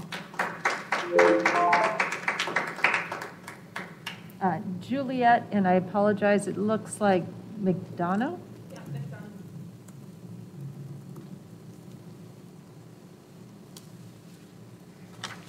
Hello, Dr. Menzel and the Scottsdale Union District Board members. I am thankful to have the opportunity to speak with you this evening. It is understood that we are in unprecedented times. We all continue to do our part during the pandemic. There is much to learn from and much to grow from. Never in my lifetime nor my children's lifetime did I think going to school would be as challenging as it is now. March 2020, when schools closed after spring break, feelings of uncertainty were prevalent now, and those feelings have not let up. We did our very best to provide a learning environment for our children at home. Many of us struggled and continue to struggle through different hardships, whether they be economic, health, and educational. Here we are now, 9, almost 10 months later, continuing the struggle. Alongside our children, we have endured continued uncertainty in our world, especially their world as they knew it, school. School throughout each and every one of our lives has been the constant until now. Here we are about to embark on the second semester of the 2020-2021 school year. We are buckled up for the roller coaster ride. Like all middle school and high school students, I am not able to answer the simple question my 7th and 9th graders ask of me. Mom, do we get to go back to school? Well, kids, I am not sure. I'm not sure of anything anymore.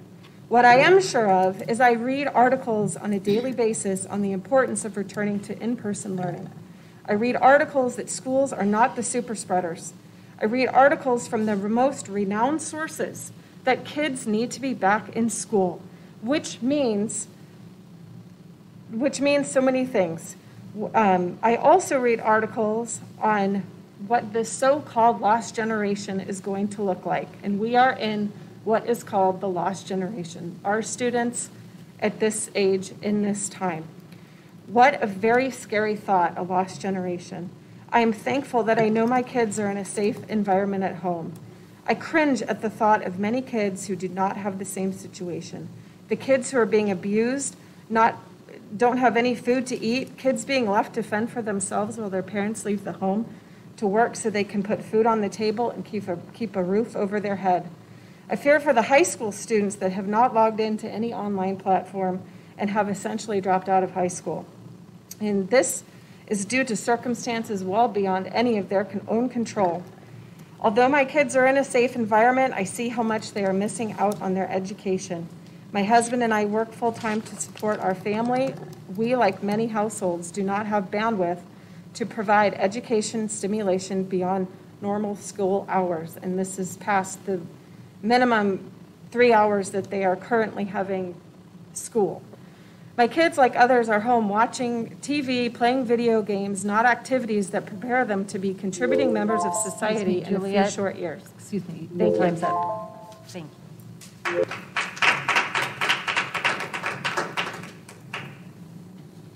Kim Stafford?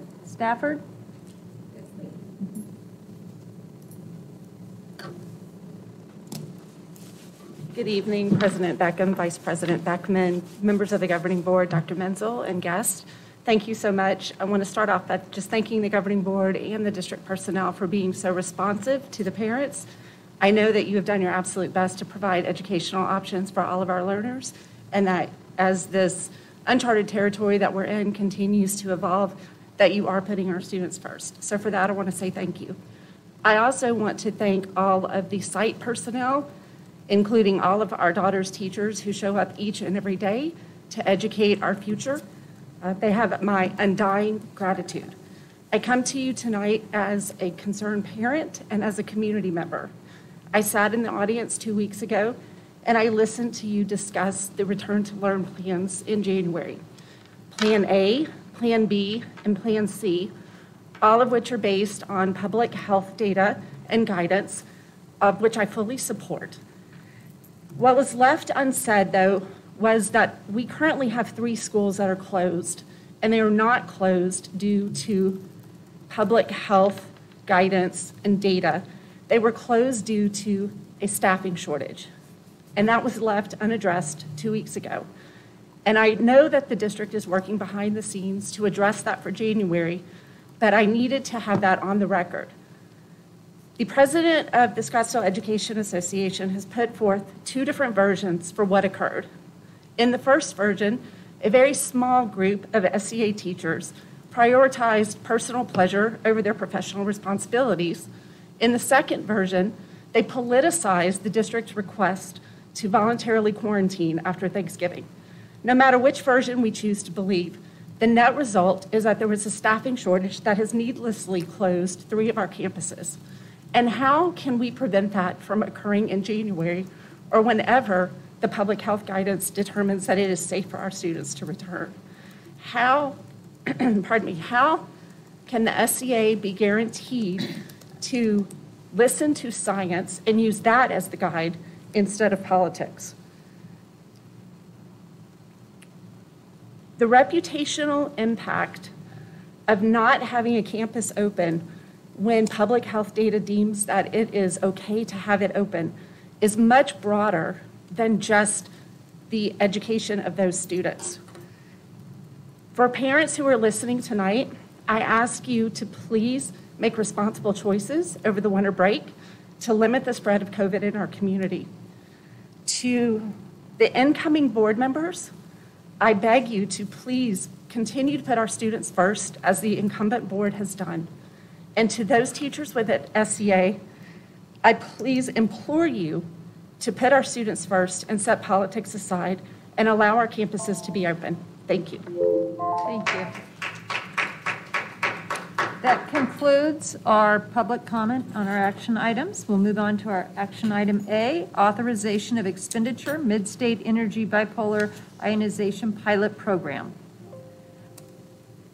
Tonight, Dr. Menzel, if you'd like to introduce Dennis Rayler. Tonight, Dennis Rayler is going to do a brief presentation on bipolar ionization pilot project that we've been exploring. As you know, we've looked at any number of mitigation strategies to ensure we can keep our schools open as safely as possible. And we found something that we think might be worth exploring, but we don't want to recommend going to scale until we test the and get proof of concept. So I'm going to turn over to Dennis to present the idea.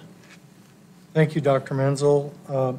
President Beckham, members of the board, I'm here today to talk about needlepoint bipolar ionization, or NBPI. It's technology that's actually been around for a very long time. Who would have thought that we would be talking about COVID 8 months later? Who would have thought that we would be looking into the future and still be talking about COVID? When we started down the path of mitigation strategies, we talked about the easy ones. Face masks, hand sanitizer. We went into the filtration. That wasn't quite as easy. That was a $216,000 a year hit just for the materials. So Dr. Menzel asked me several weeks back to go look again, to see what else that we could do to keep our classrooms open, to give our teachers some level of comfort that we're taking care of the air in their classroom, to give our parents some level of comfort that we're doing what we need to do in our schools to make sure that their students are safe. So talking to several vendors, our air filtration vendor, Dave Downing, Mid-State Energy, who has done several projects for us, they're actually doing about 6,000 units in other districts around the state. So we've chosen as a pilot, like Dr. Menzel said, I'm real nervous about just jumping in and doing it district-wide. We have 3,700 AC units in the district, 3,700. Now, those are in the hallways, in non-student spaces, they're in the cafeterias, they're in the gymnasiums, they're in a lot of different places. And if you look at our number today at about $1,000 a unit, that's a very big number. So that tears up Brendan's measly couple $100,000 altogether. So we wanted to start with a pilot program, know that it works, and then we can set out to figure out exactly what we're going to do large scale. The vendor is currently working at Mountainside and Desert Mountain High School in the central plant, rebuilding the central plant up there. So they have access to all of the equipment up there. They've got our plans for the school, so they can easily put together a project of that size. Mojave Middle School, right next door, they've got fan coils in closets in the hallways. Don't even need a ladder to do the installation. So when we chose the pilot schools to go forward with, we really tried to find ones that we could say to our vendor, let's get this done right now, let's get it moving over winter break, and let's see what some of these results are coming back in the very early weeks of coming back to school in January.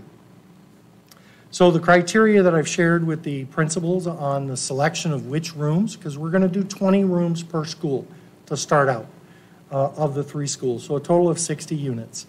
We're looking at classrooms that have medically fragile students, occupants that have ADA accommodations, those classrooms that have the highest student load, typically your math and English classes at the high schools, and also, we've talked about it time and again at the high schools, big bodies, a lot of folks in a little space. And then the classrooms with higher risk activities like band and vocal. So the process will be the pre-testing, understanding what our airborne particulate baseline is, then doing the installation, and then doing some post-testing. We'll actually have a piece of equipment that we will have in district, in the maintenance department, that will assign some staff, do some training, and make sure that they're able to do some data logging and understand what's happening in the classrooms. And then we'd like to do a survey to understand what the occupants feel.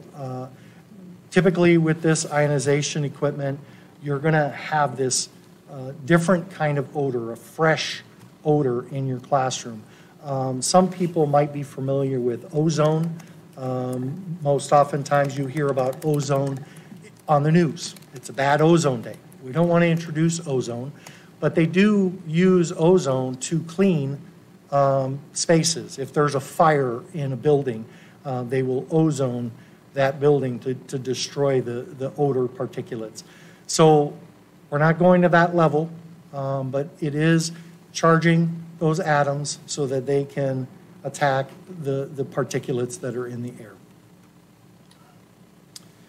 So I'm not going to read this word for word, but basically it's equipment that will charge the atoms that are in the airspace in the classroom, and those atoms will attach to and cause different reactions for anything that's in the air, whether it's a virus, whether it's mold, whether it's just particulates, making those particulates come together, become larger, and then be caught by the filtration system. One of the articles that I was reading this afternoon was that the testing that was done by a third-party laboratory shows that the filtration with NBPI can be reduced and be as effective at MERV 8 as if you didn't have it with MERV 13. So that MERV 13 cost that we're looking at, and if we're looking at this long term, that MERV 13 cost at $216,000 a year, we can go back to the old MERV 8 filters, still be as effective, and save ourselves $140,000 a year. So that gives us a payback of about 10, 12 years, and we know that these units will last about 15 years. Their life expectancy is 15 years.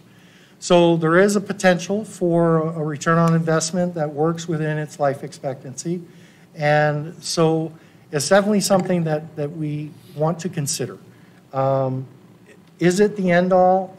I don't know. I mean, 2020 has just been the most bizarre year for all of us.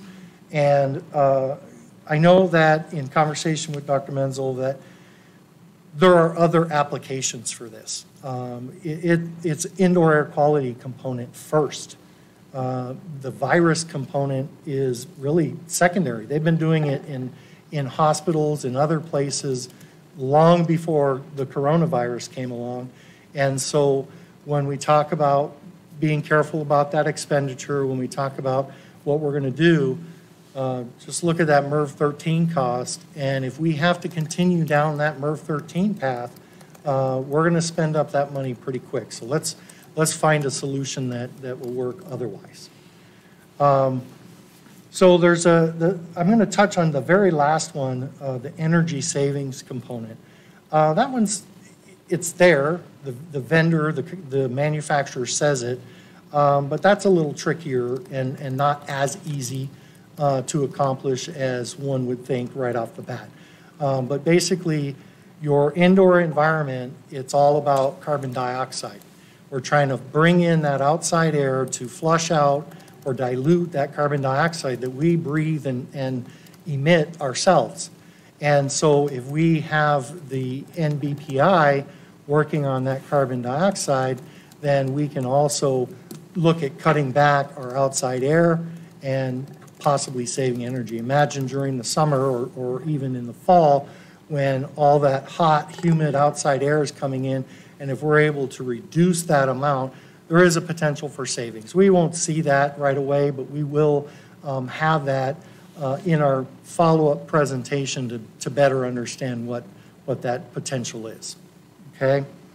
So that's all I've got. I guess I didn't put in a slide with questions, but I'll go ahead and... But we'll have some for you. Of course you will.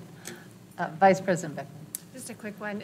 Does it make sense, are we looking at including this in our new builds at Hohokam and Kiva rather than build the schools and then decide this works and then go back and kind of... So we can most certainly look at all of our rebuilds, Hopi, Pima, Hohokam, and include those as part of the bond, because obviously we're going to, with that many units, we're going to have to look at some alternative funding sources. So I know Shannon's back there twitching right now because it's a capital purchase. So we're looking at 610 for this original purchase, and then once we start traveling down that path, we can look at bond for the new builds and look at other funding sources for the rest. Thank you. Any other questions?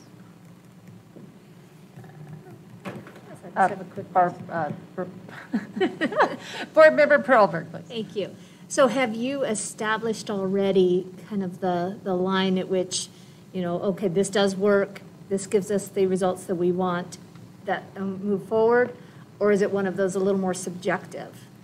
So there isn't a baseline that we can point to, but we're going to create that baseline by doing the testing. And then there's a percentage that we'll be looking for in reduction of particulates. There's a couple things that will be different as we go along. Right now we have MERV 13 in all the classrooms, and so they are drawing up all of the particulates that you can, very efficient filter, but it's also taxing on our equipment because it's like drawing through a straw that's already plugged. So it's a little more taxing on our equipment, but we'll establish the baseline before we start putting in the equipment, and then we'll be talking about what that reduction in particulates that we're looking for. Okay, thank you. Board Member Greenberg. So it seems to me that there are two possible benefits here. One is that we can use this system to accomplish the same thing as the MERV system, but at lower cost. And I guess I'll start there. Is that the reason why this was looked into in the first place, or did this have to do with the requests we received that we look into other mitigation strategies? We've had this and any number of other UV, people wanting to bring air filters into the classroom. We've started looking at that on the front end.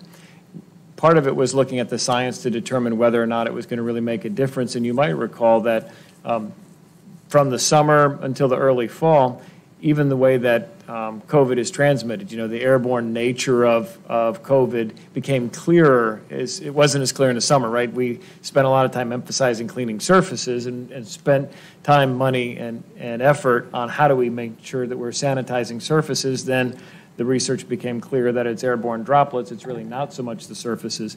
So we revisited it as part of our thinking. Has the technology demonstrated in a way that's significant enough that we should look at this kind of investment? And part of it was weighing the cost benefit, what we're investing in the MERV filtration system, and then looking at some of our classrooms where we've heard from teachers that they don't have good air circulation. And so just trying to address all mitigation strategies. It's a part of an ongoing process. So it seems to me, though, that this is this going, based on the data that these companies or third parties have analyzed already, is there anything to suggest that having both of them is useful, or is it that they're the same thing, it just might be, from our perspective, cheaper and less taxing on our system to actually move to this other system, assuming it works? Is that, it's not like, I guess the point is, we've gone out, we've said we have these filters in place, and then the question is, well, we should add more, but adding more might actually, there is a negligible effect there. It's actually that the two systems do the same thing through different means. Well, I think one of the things that we've heard is, well, how do we know we have those filters? People are questioning whether or not we've actually put the MERV 13 filters in. With this piece of equipment, there will be no question. You will be able to tell. There will be a different sense in the classroom of how the air feels. So you'll know that it's in your classroom. I think one of the things that, yes, absolutely, MERV 13 filters are expensive, and if we can get away with MERV 8 and have this capital purchase, and it's the same result, plus you get the benefit, because MERV 13 filters don't do anything about odor in the classroom. So you take care of that part. Indoor air quality's always been a question for years and years before they said indoor air quality. My room smells, my room feels stuffy, the kids smell, whatever the case may be. By putting this equipment in there, we can take care of odor. So set COVID aside, maybe COVID goes away. But you're still going to have the benefit ultimately of that better indoor air quality in the classroom. Okay, that was, I guess, my point is, if I just want to be clear that this wasn't a multiple solutions that improve things overall. It's actually that this is a solution that may address multiple things, but we might get rid of one of them. It's a replacement, in a sense, a better replacement that has potential numerous more benefits. Okay, so that was really. And is there any science either with MERV or this one about its effects on COVID yet? Is there any studies, or is this just based on, even in non-COVID times, this could be a really great technology, and it might also help with COVID? So I will follow up with the governing board on this particular document that I've got on my phone right now.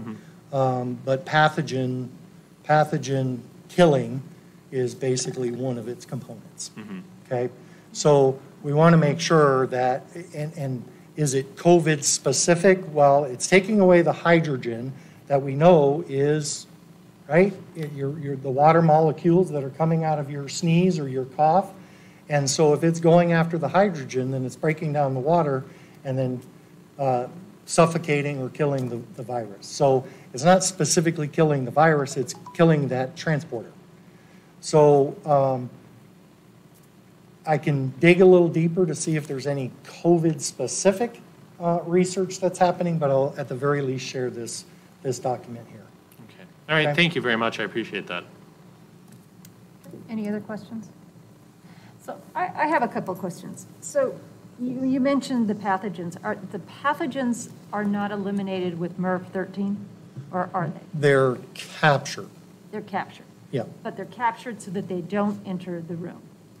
Well, they're in the room already. That's the theory behind it. They're circulating out of the room. Okay, they're circulating out of the room. So that's the theory behind it. And the theory behind this is that you eliminate them before they get in the room, or are they eliminated while they're in the room also, and then they just disappear out of the area? So you're eliminating the water while they're in the room. So they're airborne, and the ions are coming out of the filtration system and basically attacking all the particulates in the room. And we have no testing or measurement to know if it's working with a MERV 13, or we don't really have any measurement or testing to show that it will actually work with this product either. So I'm not aware of anything as far as testing specifically for COVID. If there's something in the air, and then to be able to sample that air, I'm sure there's something, and it's probably $5,000 a test. So it's the particulates. They know that the science takes care of the hydrogen, oxygen molecules. It's taking care of that business, and therefore starving or killing the virus, but not specifically going after the virus. That's not. Right, and I'm not saying that, but what I'm getting at is we're doing this pilot, but how are we actually going to know it's doing something different than what the MERV 13 is doing right now? So while we still have the MERV 13s in our units, we will be doing that baseline particulate testing. Which we haven't been doing in the past. Correct. Oh, okay. And so we'll do that. We'll know, okay, with MERV 13, this is what we've got. We'll add the units, and we're still going to have the MERV 13s in, so then we'll see what that reduction is. And then we'll go back to, we're actually going to step back to MERV 11, not all the way back to MERV 8, because we've already written the PO for MERV 11. Then we'll do additional testing to see what our particulate counts are, and then we'll come back with a recommendation. So you had mentioned that this company is already putting them in, 6,000 units in districts. So this is something that is new, because we don't have any data from those districts that have already put them in to show that it's effective. Because you had said it was a 2-week testing period. They are in some locations, but I think only because of COVID has it become all of a sudden, oh, hey, let's try this. Keep in mind, it's not exactly cheap. No, I know, but it is in some schools, and it's only a 2-week testing period. So I'm wondering if we can get some data from them, because that will be able to give us a real good indication. I mean, I wouldn't think their data is going to show it doesn't work, and all of a sudden we're going to show it's going to work, unless you're saying it's particular to your HV system and your classroom airflow. And every room then could be different at our district then too, right? Yep. But what we're hoping is that there's a 90% efficacy rate or something Yep. in every room. So. Yes, we will absolutely. Is it effective at those school districts? We will absolutely reach out to those that do have it, and any other than schools, anybody else that's got them. Mid-State Energy's blowing up my phone right now. Just, hey, say this, say that. So, we will work with them, get their data, find out, because it's not just what Mid-State Energy's working with. Dave Downing has been selling it for a while now, and so we'll work with them to understand which clients they're working with and talk with them as well. Yeah, I mean, my first feeling is that, and I understand, you do a pilot, but do we need to really spend 60,000, or do you spend 10 if it's only a 2-week period that will be able to give you a result? Yeah, you could certainly do less. And I'm just thinking, because if it doesn't work, then and it's only a 2-week period that you're looking at. You're not looking at 3-6 months and Yeah. losing a whole semester of which this pathogen is in the air. I'm just wondering if that just makes more sense. Well, and we would like to bring it back soon. So, and that's why I'm saying a very short period, because if we wait, the teachers are only going to get frustrated, the community's only going to get frustrated. Why are you taking so long to do this? Is the 20 units per school excessive? Yeah, I suppose it could be. But like I said, it has other benefits. So one way or another, we'll put these things to use. We have enough middle schools alone that we could, well, Mojave has more than 60 units. So even if we decide, well, we're just not going to go down that path, I could still take them over to Mojave, and they're going to have the freshest indoor air quality you've ever seen. So it does sound like you believe that the data has shown that it is effective, that I do. it takes out the I particulates do. and the pathogens. So really, even though we're doing this pilot, I'm getting the impression you're feeling like, there's no reason that it shouldn't be working. I do, but again, I know it's a big number. In the end, it's a big number, and I want to be able to come back to you. I've never led you astray. I want to make sure that, I've seen it firsthand. I can talk to 1,000 people, and they all, well, yeah, it's great. Who knows what they're getting under the table or whatever. I want to see it firsthand and know that we can stand behind it, so I can come back to you and say, yes, we need to spend this money. So that's just me. Board Member Greenberg. My general understanding, and I am not a scientist or a medical professional, but my general understanding is that all of these systems, the filtration systems, the ionic, none of them have been tested or FDA approved or anything like that for COVID. There might be other benefits, not anything to do with COVID-19 or any sort of that this could be useful for if it helps eliminate odors and all of that. But I don't know if it's more of a. I guess absent data on this point, it's really difficult for me to say one way or the other. The one thing that I am supportive of is that if this system can replace what we've just done and saves us money and does the same thing, whether that thing is, or does even more, whether that thing is medically important or not, I don't know. I don't know what the data is on that. That's great. I'm happy to do anything that's going to save us money while accomplishing the same goals that we're already accomplishing through the current system. But I don't know, I personally don't want to go on the record or imply that I think that these air filtration systems have a clear medical benefit at this time. I don't really know if that's the angle at this point for me in this system. I feel like I'm more comfortable improving on this system on the basis that it could save us money. Oh, in the future. But we have MERV, and you're saying because you don't have to replace the MERV 13 filters, right? Well, no, what I'm saying is that if the particulates in all of this are the same as the MERV 13. Is the same or better than MERV 13, right, and we can replace the MERV 13 and move it to the MERV 8 and then save money, right, great.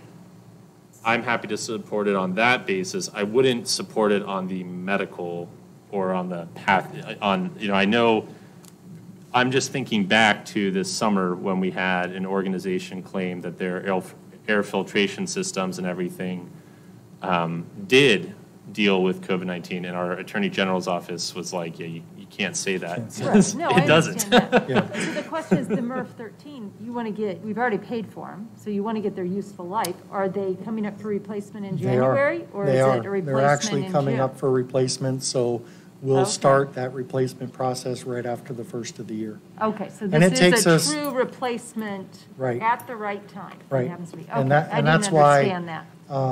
we're trying to bring it now so that we can get this moving along. Okay. Because otherwise, we could have waited until after the first of the year, but then we've got filtration changes, what are we doing with that? And so, it was really our air filtration company that brought this to us to say, hey, I think here's a solution, and people are starting to truly believe in it. Now, if you went to just parents with asthmatic children, this is something that if you're reducing the particulates in a classroom, then those children are going to be in the classroom and not at home with asthma attacks or other issues.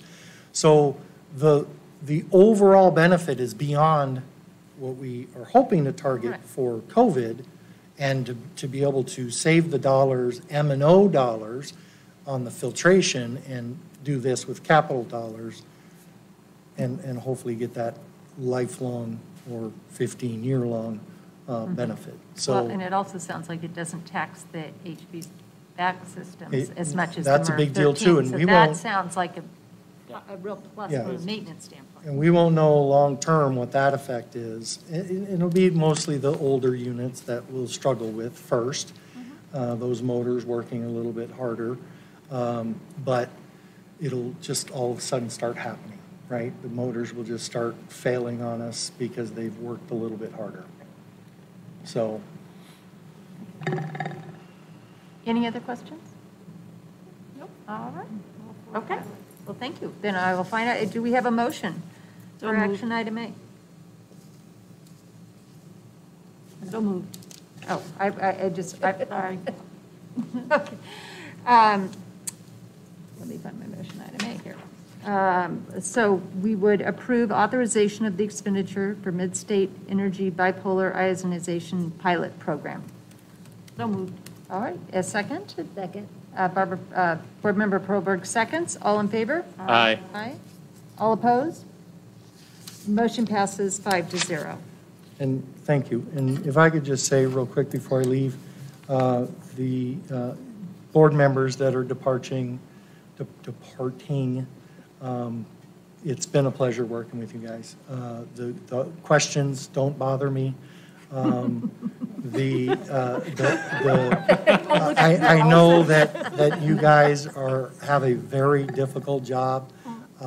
I was actually brand new when both Sandy Kravitz and Allison came on board, and so we got to deal with Scottsdale schools firsthand together. So the best of luck to the three of you, and I hope nothing but the best in your future. Thank you. Thank you. Thank you. And keep Thank doing you. what you do for SUSD, Dennis. Thank you Thank so you. much. I'll give it a try. We'll move on to action item B, return to in-person learning second semester. Dr. Menzel, would you like to begin the discussion? Thank you for the opportunity to start, President Beckham. As you know, this has been a challenging time for all of us as we've worked to navigate the COVID crisis. And a couple of just reminders that when we put together our Return to Learn plan and we set in motion a plan to return to in-person learning, we said that our goal was to, once we returned to in-person learning, to remain open.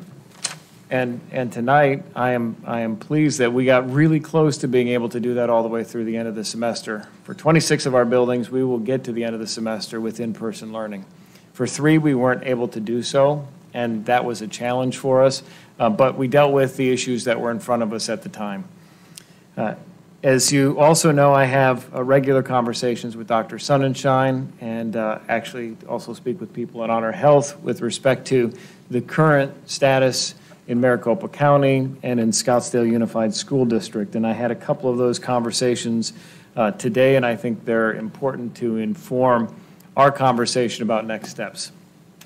The first thing that's important to note is that on Thursday, SUSD will have and be in the red for all 3 metrics for the first time since this summer.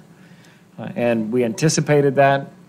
They do the data pull on Tuesdays before it gets uploaded on Thursdays. And so I asked if there was any way that I could get information, because what we know is that our staff and our families really want to know what to expect after the break. And so having that information is important, and I'm really grateful to be able to have that. At the same time, we know in part what that leads us to, because the recommendation in the Arizona Department of Health Services guidelines is that when a district or a county is in red in all 3 areas, then we should return to virtual learning. So I asked more questions of Dr. Sonnenschein today in order to get clarification not only about that recommendation, but also then what it means for returning to in-person learning, because we've learned a lot over the course of the past, since September in the elementary schools and October in the secondary schools. We've learned a lot about how the mitigation strategies seem to be working, and as was mentioned in the public comment, and what we've talked about in our data is that we don't have evidence of spread within the school, that there's general compliance with mask wearing, and there hasn't been any worrisome transmission whatsoever. There have been a couple of outbreaks, but as Dr. Sonnenschein reminded me today, the outbreak definition of 2 isn't the same as worrisome transmission within a building, which would be uncontrolled transmission of COVID, not just an incidental, we've got these 2, it meets the definition of outbreak. So in thinking about how we approach returning to school after the break, I actually received a statement from the Maricopa County Department of Public Health, and I think it's probably in the best interest just to read the statement as it was written. And it says, statement regarding MCDPH support for in-person learning at schools. In October 2020, the Arizona Department of Health Services published recommendations for schools, quote, safely returning to in-person instruction, to guide schools in monitoring community-level spread and maintaining a safe learning environment. Based on this guidance, ADHS states, quote, if a county has all 3 benchmarks in the red category, ADHS recommends school transition to virtual learning in consultation with their local health department, end quote. This statement is a general recommendation.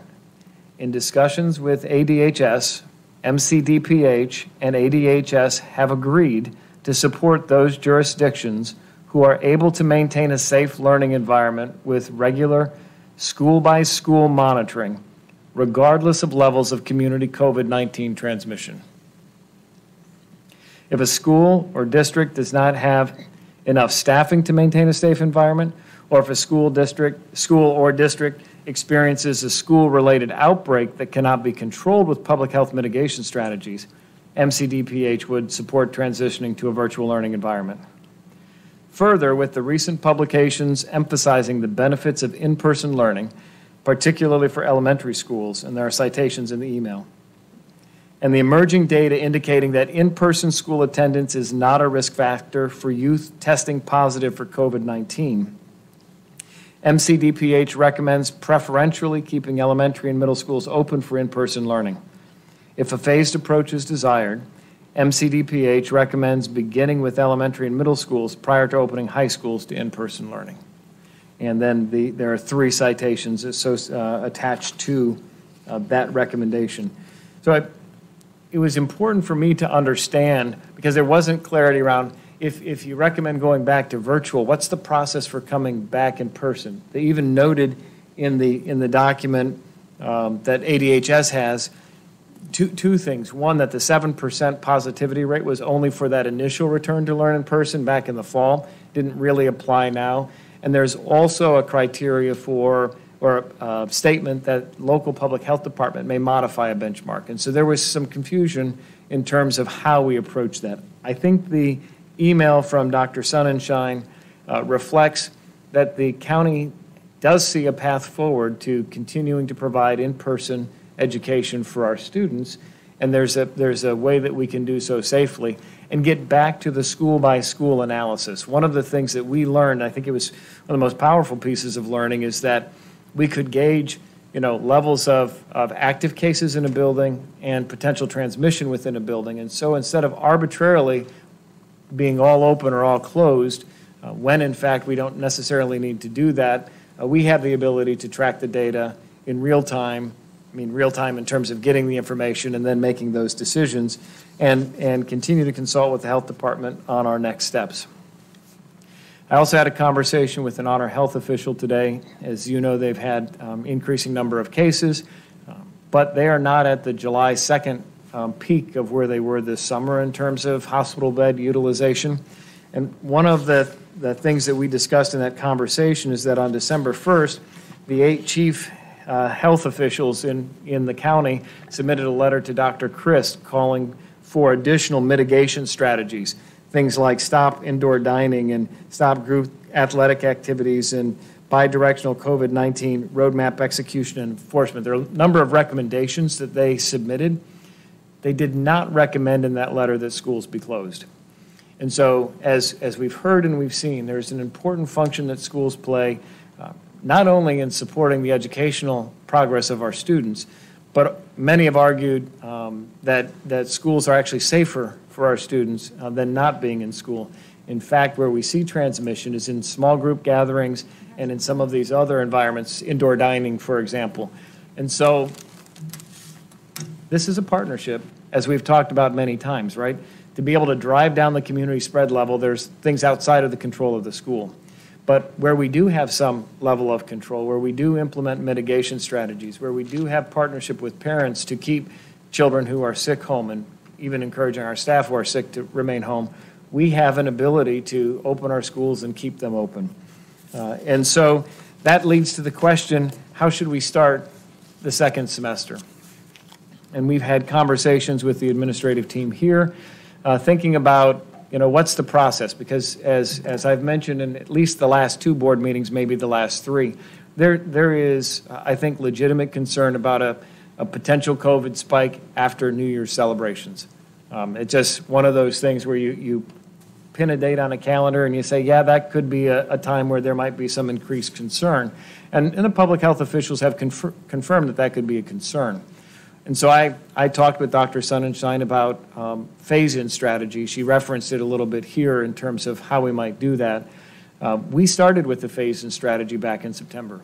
We brought back special ed, self-contained classrooms, and our kindergarten students that week of September 14th, as they were just visiting. But then we had K2, then we added 3-5, and after that we added middle school and high school.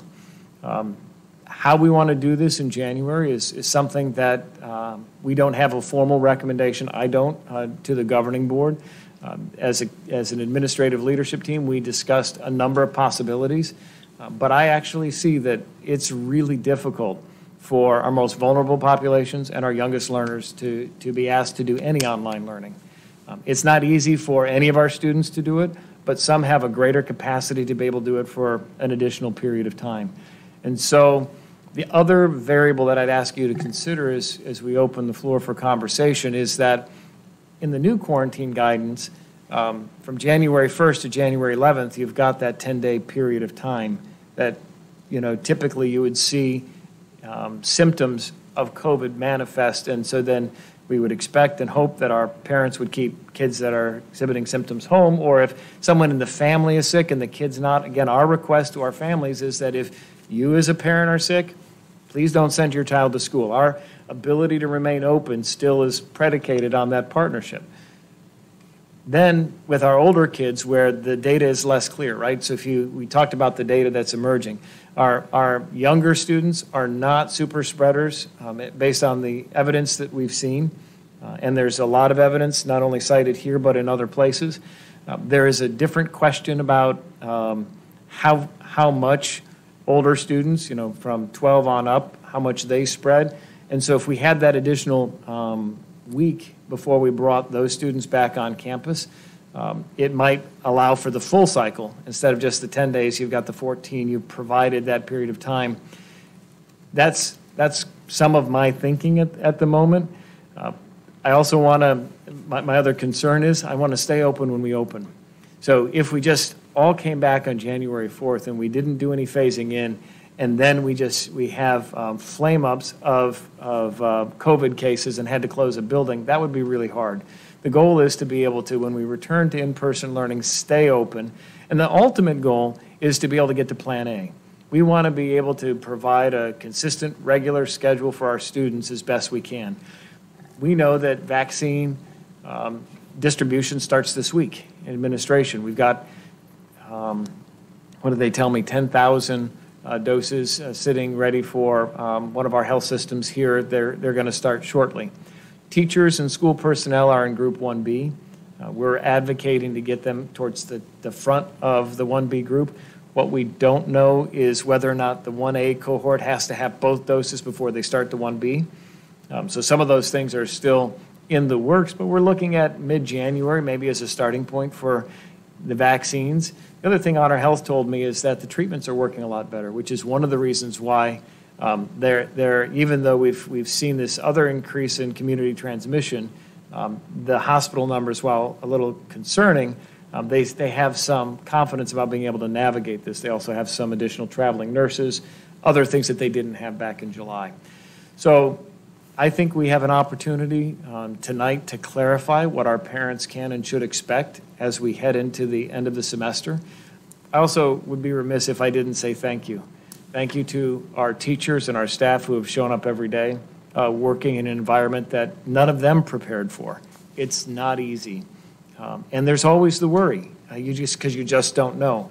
And so I appreciate the courage that it's taken them to show up and deliver in-person education for our students. I think that some of the reward is found in how our students have responded. You've received emails, I've received emails that talk about how my child is returning to who they were versus that shell of a person that was relegated to online learning. And we've seen even in our own data analysis of 8th and 9th grade failure rates from first quarter last year to first quarter this year, some dramatic increases in failure, that time when our secondary students, middle school and high school, were only online. We know that in-person instruction matters. We know that this is a difficult environment, and somehow we need to find a way forward where we can continue providing in-person education for the students who need it. We've created two options, not one, but two options for students in terms of Scottsdale Online and enhanced distance learning. So for those individuals and families who need to have an online environment, that option's been created by Scottsdale Unified. And so tonight I'm coming forward to the governing board because we didn't have our how do we restart the engine conversation, but we're at a point where we need to have that so that our families and our staff can plan. Thank you. I guess we will begin the conversation. Who would like to start from the governing board?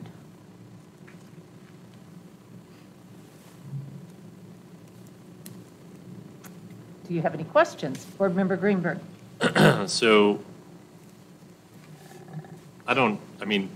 whatever the plan is, we had discussed this, if we start as usual for K2 special education, delay in-person learning for K5 for 3 through 5 by 1 week, and then delay 6 through 12 by 2 weeks, I'm fine with that, so long as the one caveat is that that these plans are reviewed by our public health officials, that they're okayed, and that we continue to monitor the situation, because if there is a massive spike, if there is a massive spike, it could change the circumstances and what they're recommending as to whether it is safe for us to fully operate. And I think, just to go back to a conversation we had the other day in reading the CDC and ACDHS guidelines,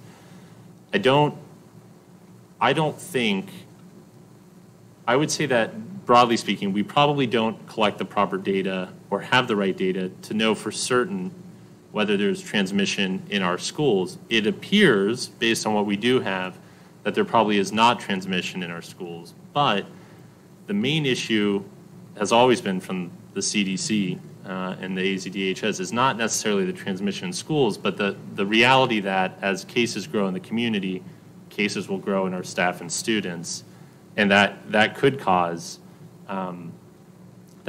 problems with staffing shortages again, and that is one of the factors. A commentator tonight said we closed for no medical reasons. There was no public health reason, but that isn't accurate, because it is one of the factors that the health department reviews in making determinations. It is a factor they reviewed with us, and it is a factor that led them to make a recommendation that we close 3 of our high schools. And in fact, while that is extremely unfortunate, and that isn't what any of us wanted, I don't think, we have seen, on the other hand, an increase in the ability of staffing ability for substitutes. We're at 80% or more at all of our schools that are open with substitutes, which is a great improvement, and it relieves the stress on the other employees in our district, the other teachers, the other principals and administrators. So I'm fine with that plan. It's the plan that I pitch to you, so long as the health department is okay with it and is reviewing it and we look it over.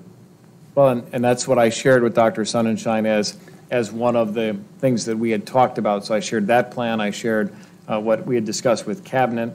And from her perspective, and I also asked the question, I said, what would a scenario look like where you recommend, everybody goes to virtual learning? And that's still not really on their radar. Absent, and this has been reiterated on more than one occasion, that closing schools by themselves will do nothing to alter the trajectory of community spread of COVID. So what happens if you close schools, it just means that our students don't get the education that they need, and we're not impacting because we're not part of a comprehensive strategy. So if everything else is open and schools are closed, it's the backwards recipe. It's why New York City reversed course when they realized that closing the schools wasn't the solution. Actually, our kids need to be in school. And so that keeps getting reinforced in my conversations with Maricopa County Department of Public Health. They really are surgical in their approach. What's happening in a building? What's happening in a district? If it seems like it's uncontrolled spread. So to your point, no, we don't have. We have correlational data. We don't have causal data, and so we can't say 100% confidently there's been no transmission. What we know is that what we're seeing in our school buildings isn't significantly higher than what we're seeing in the community.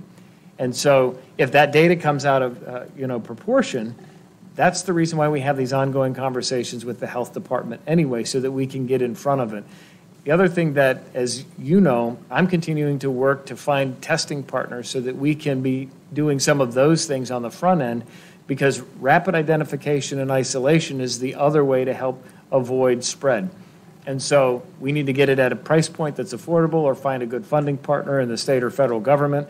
But we're still looking at those things as well.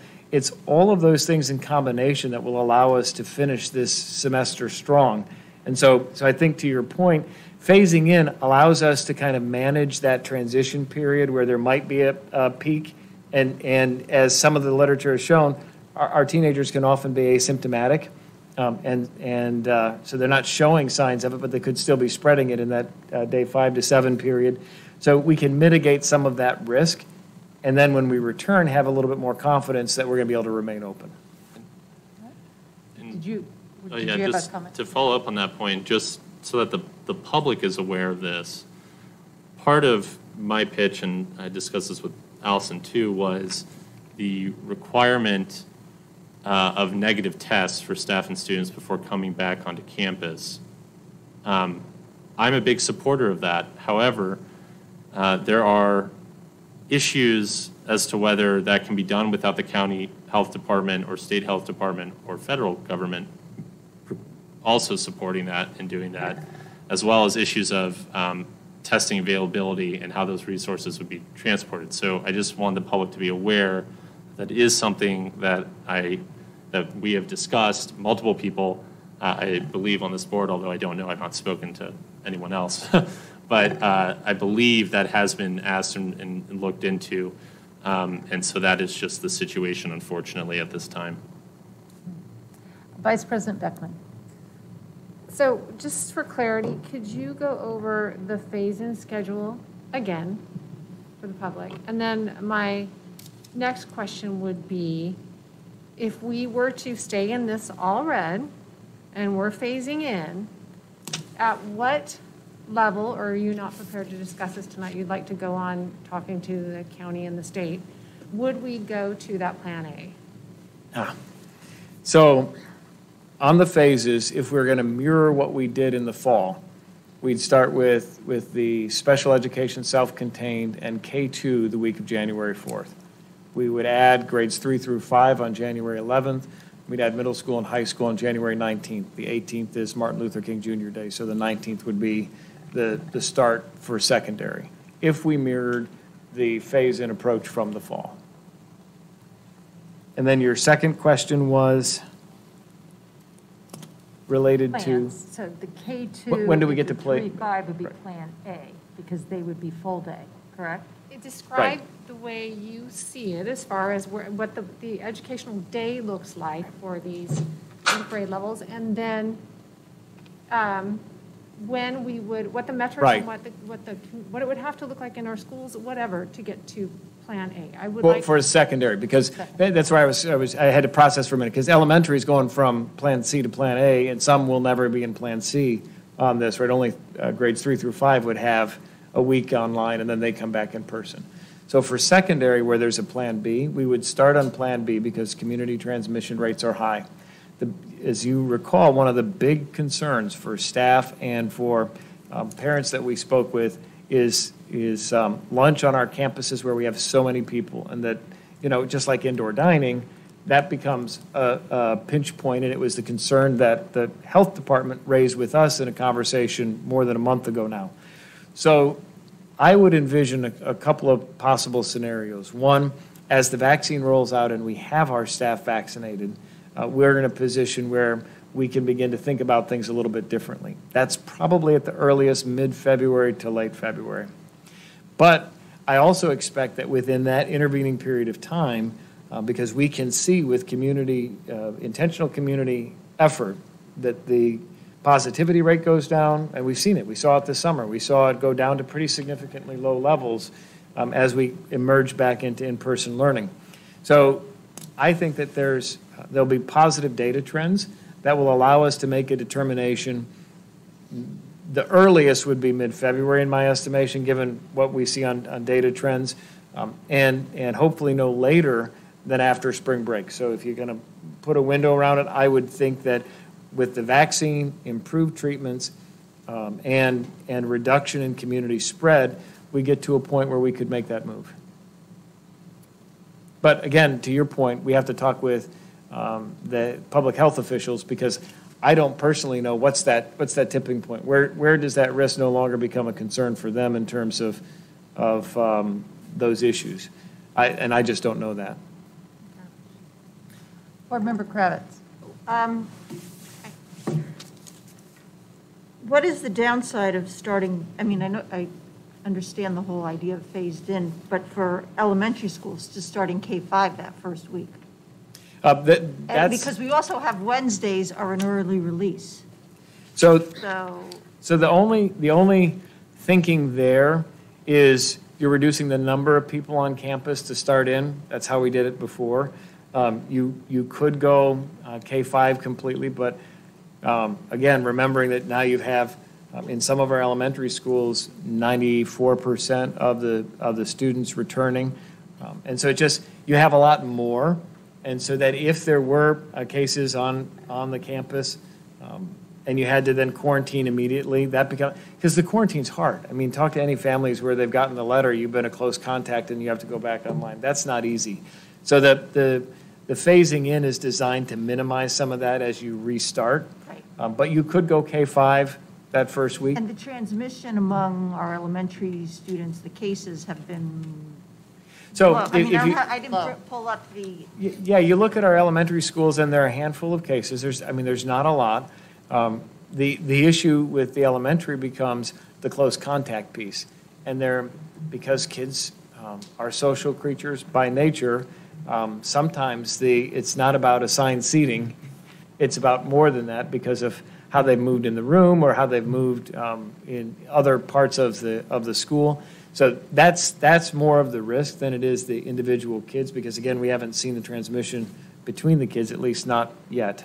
I guess my concern is having students in grades 3 through 5 learning at home for a week, and how much learning is actually going on, and trying to move up the learning for our students in middle and high school so it's not 2 weeks. And I know some districts are doing it, but so it's not about falling behind, because everybody's falling across the country, but it is about the learning. And I just want to repeat, I have the microphone, if you do not feel safe sending your child to school, EDL is an option. We have cameras in our classrooms. If you can't, or if you don't want to minimize your child's interaction with groups of people, keep your child home so we can open our schools. There are many different aspects to opening our schools, and again, we've said it before, it takes responsibility and help with our community to keep our schools open. And you mentioned what some other districts are doing, so if I can just outline what I've learned. Sure. So as of now, Cave Creek is expecting to return in person on January 4th. Deer Valley will have K-8 2 weeks online and 9-12 3 weeks online before they return to in-person.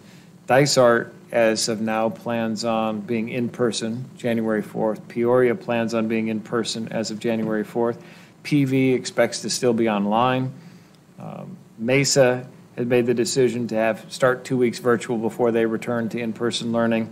And as I understand it, Chandler is giving parents choice, online or in person for the first 2 weeks. Teachers are expected to teach in person, and then families can choose, do they want to come or do they want to be online for that first 2 weeks before they resume their regular in-person schedule. Vice President Beckman. So not on our agenda tonight. We hashed it out for hours last meeting, the actual learning models, so I'm not going to get in the weeds there.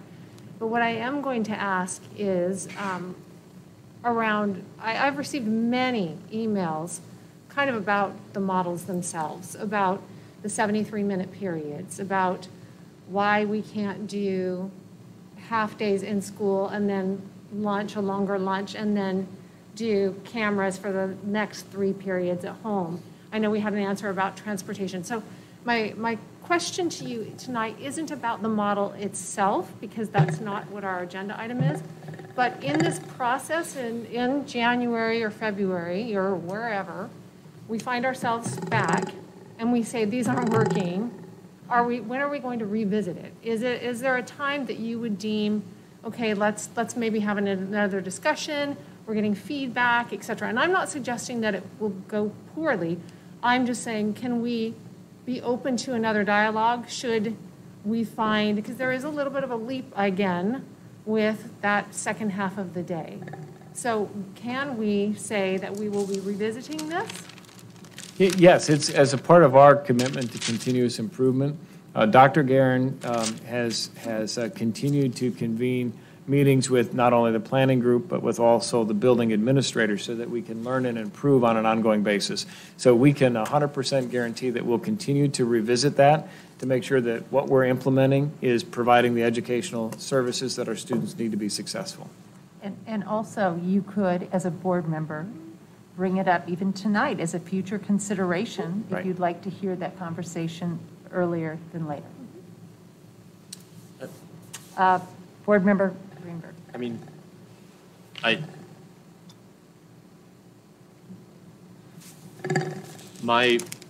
to Sandy's point, in theory, nothing particularly matters so long as the health department, in my view, the health department in reviewing our situation, the context, all the different factors that they've laid out for us that they review when deciding whether whether schools should close or reopen or what have you, all of that, as long as in their professional opinion they think that our plan is safe and reasonable given everything,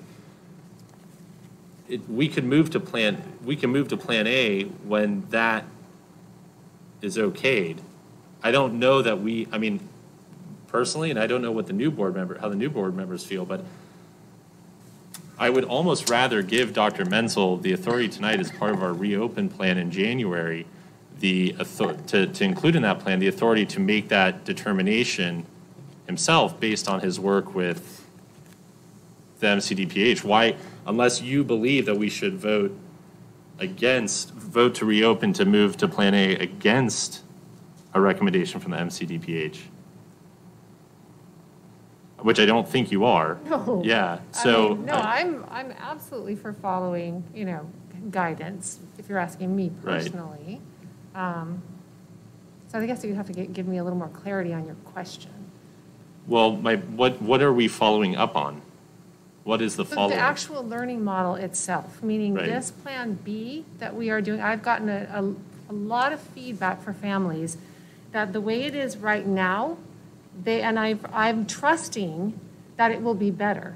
And that's what, Dr. Guerin and Dr. Sackos brought forth this presentation saying, we've heard you, We are improving upon this, but I am getting a lot of feedback from the community that they're concerned about the 73-minute class periods. They're concerned about the asynchronous learning, and I don't want to get into this discussion about the Right. models themselves tonight because that's not on our agenda. Right. What I want to say is we're moving forward in this direction, and can we commit to having this ongoing conversation, should we stay there for any prolonged period of time, to revisiting it and saying, this isn't necessarily working. Even though we thought it would be better, we're still getting feedback that it's not. Okay, I'm sorry. I thought you meant that I thought you were saying to move from Plan B to Plan A in the reopen phase earlier than, I was not. I'm sorry. That was my confusion. So I appreciate you clarifying that. For sure.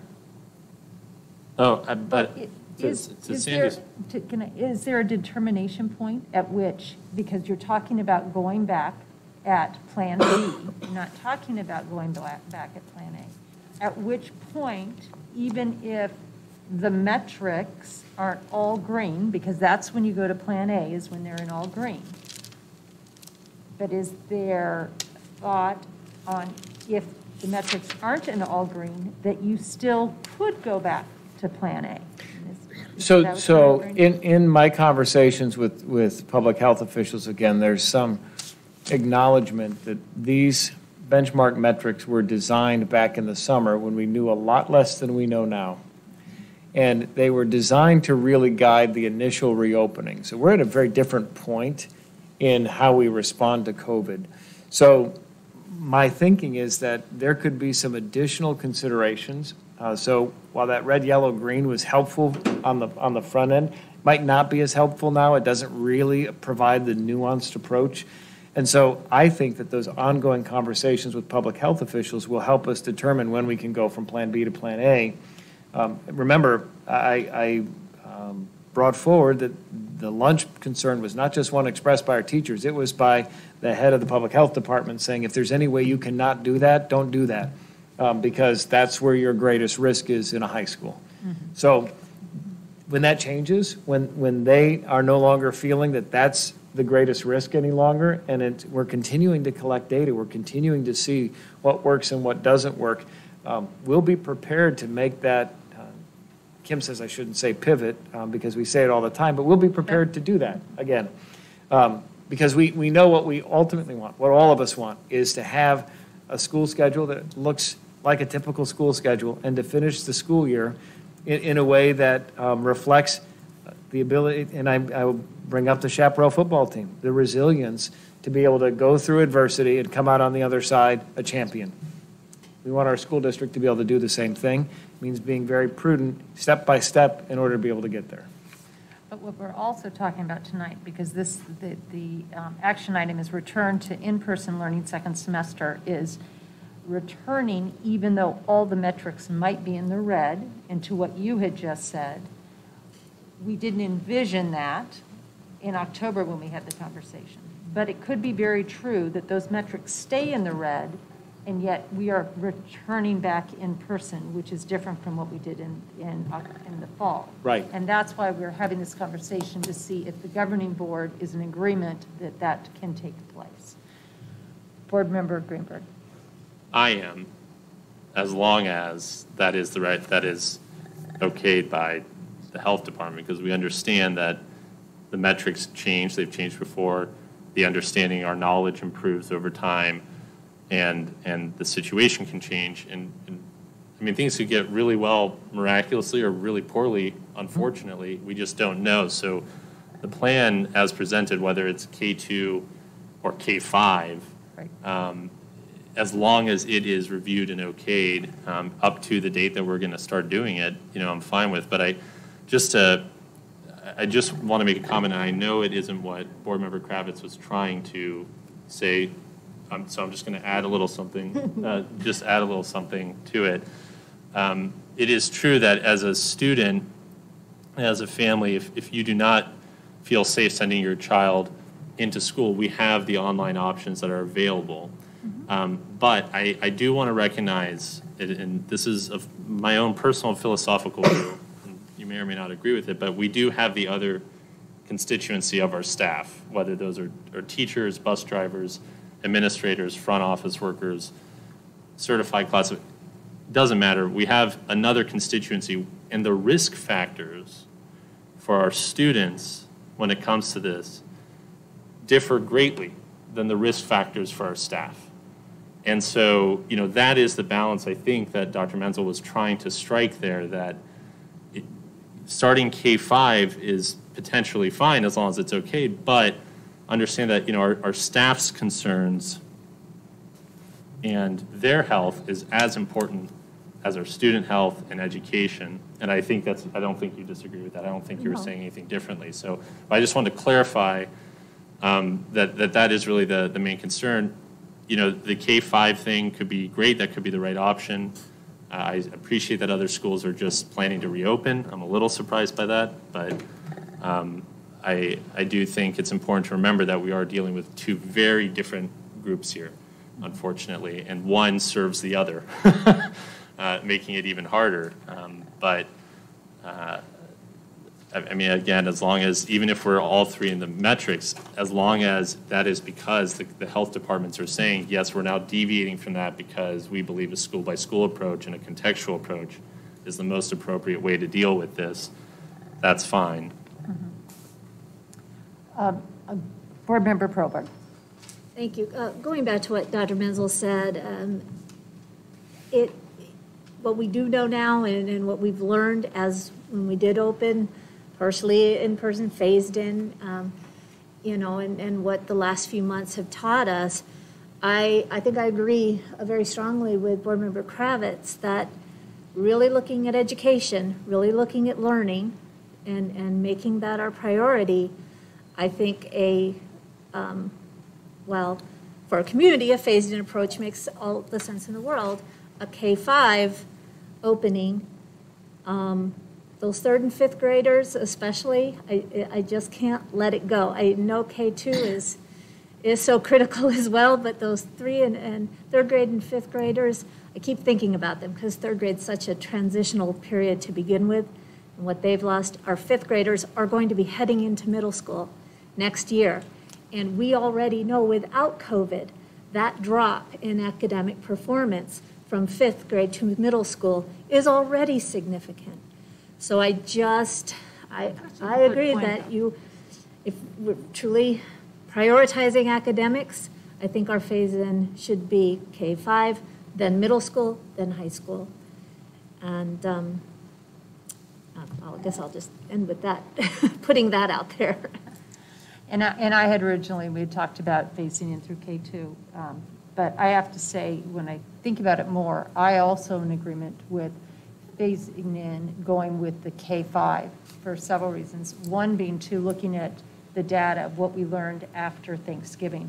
It didn't really, we had a couple of cases, but it didn't affect that age group as much. Younger families, they're young kids, they're probably not going to be going out and hooping it up on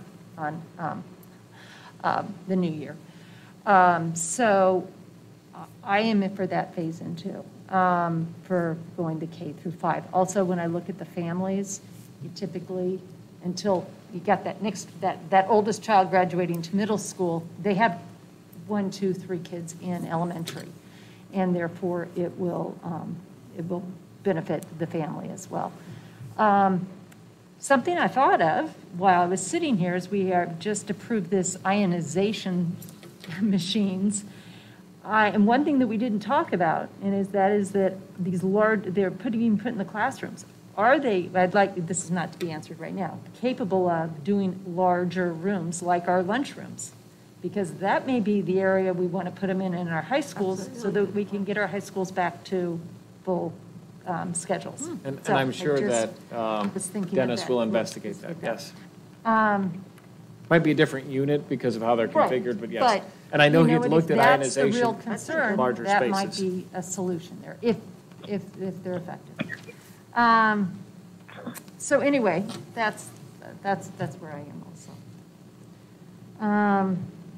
Any other discussion? I've kind of made some notes, and I can put out a couple of items. And you are looking for not just direction. Are you looking for an approval if we so choose to give approval, or if we choose to give direction? I think it's really important. So part of why it's on the agenda tonight is, given prior board action, I don't believe that I had authority to be able to say when we were going to return to in-person learning with all 3 benchmark metrics in the red. Because the guidance was to follow that. We got new information from Dr. Sonnenschein today that provides a pathway to return to in-person learning and continue our school-by-school analysis. We didn't have that before, and the board had never considered it before. So I think there are 2 things. One, to outline so that we can be clear in our communication with our families and our staff expectations for starting second semester, and whether or not we want to come back to the board table, or to Board Member Greenberg's comment, does the board want to authorize the superintendent to take further action based on the consultation with the Public Health Department? Because really, I didn't have authority to do anything except for follow what you previously provided as the parameters. And that's why we wanted to have the conversation on the board agenda tonight. How you want to proceed, I'm good either way. I don't mind continuing to bring things back to the governing board for approval. I think we really need to identify what that phased-in approach is so that people have certainty. That's the biggest thing tonight, because then we can get the communication going out to building administrators and to our families so people know.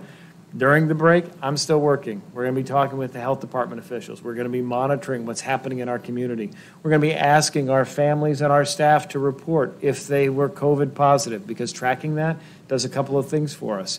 One is that when we have quarantine and you're a close contact, if you had COVID, a positive test, you don't have to quarantine. So there's something that lets us know sort of what's going on within our school community so that we can re-enter the second semester as best prepared to respond to and support our staff and students as they come back to in-person learning. So I think all of those things will be in motion.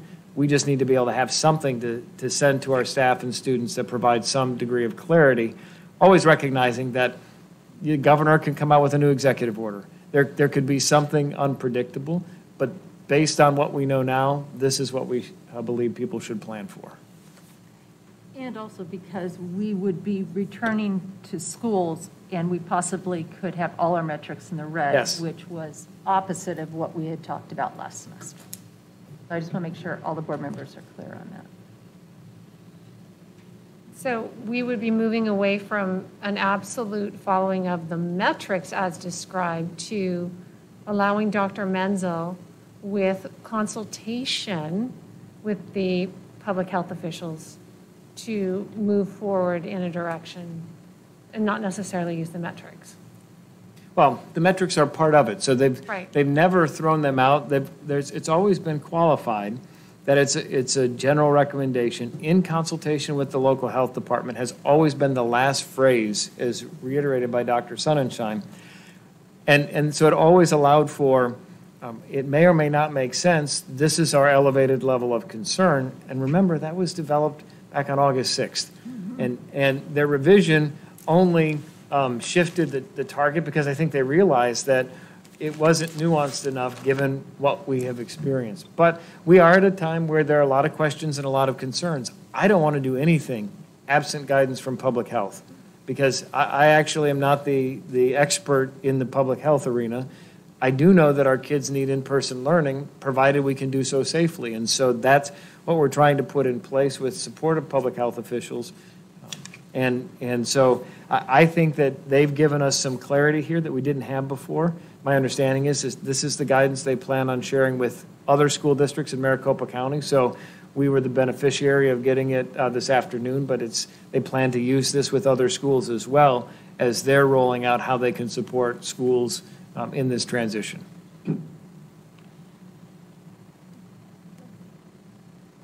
So just so that I can put some dates, because we talked about a phase-in, January 4th would be K through 2 or K through 5 and Pre-K. special ed. Oh, and my question was, did it include pre-K? Yeah, we should be saying pre-K, yes. Okay. And the Special ed And self-contained. special ed, self-contained.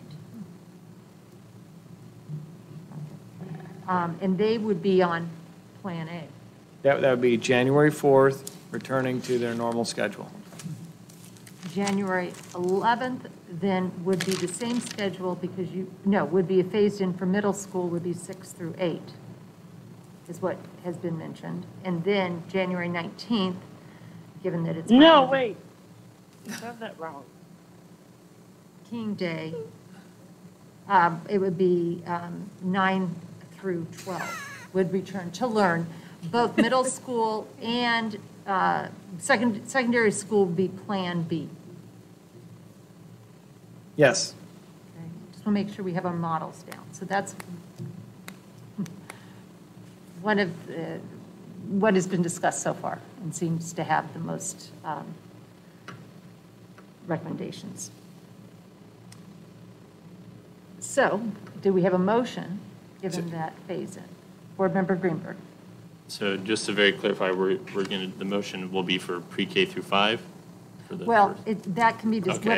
whoever wants to do the motion can make the motion. Both were talked about. Okay. All right, just two really quick things then.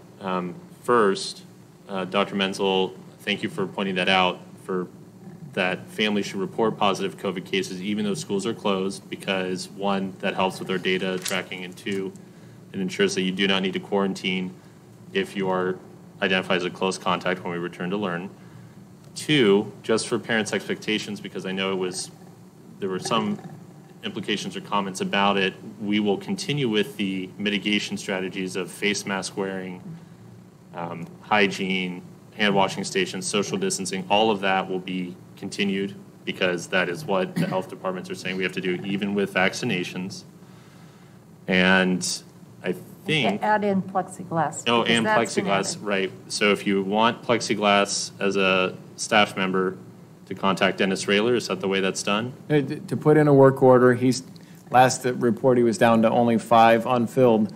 But if there are other requests, they just need to put in a work order, and his team has the supplies and will prepare the plexiglass for the staff member. Okay. And then finally, just one last thing. We've discussed at length.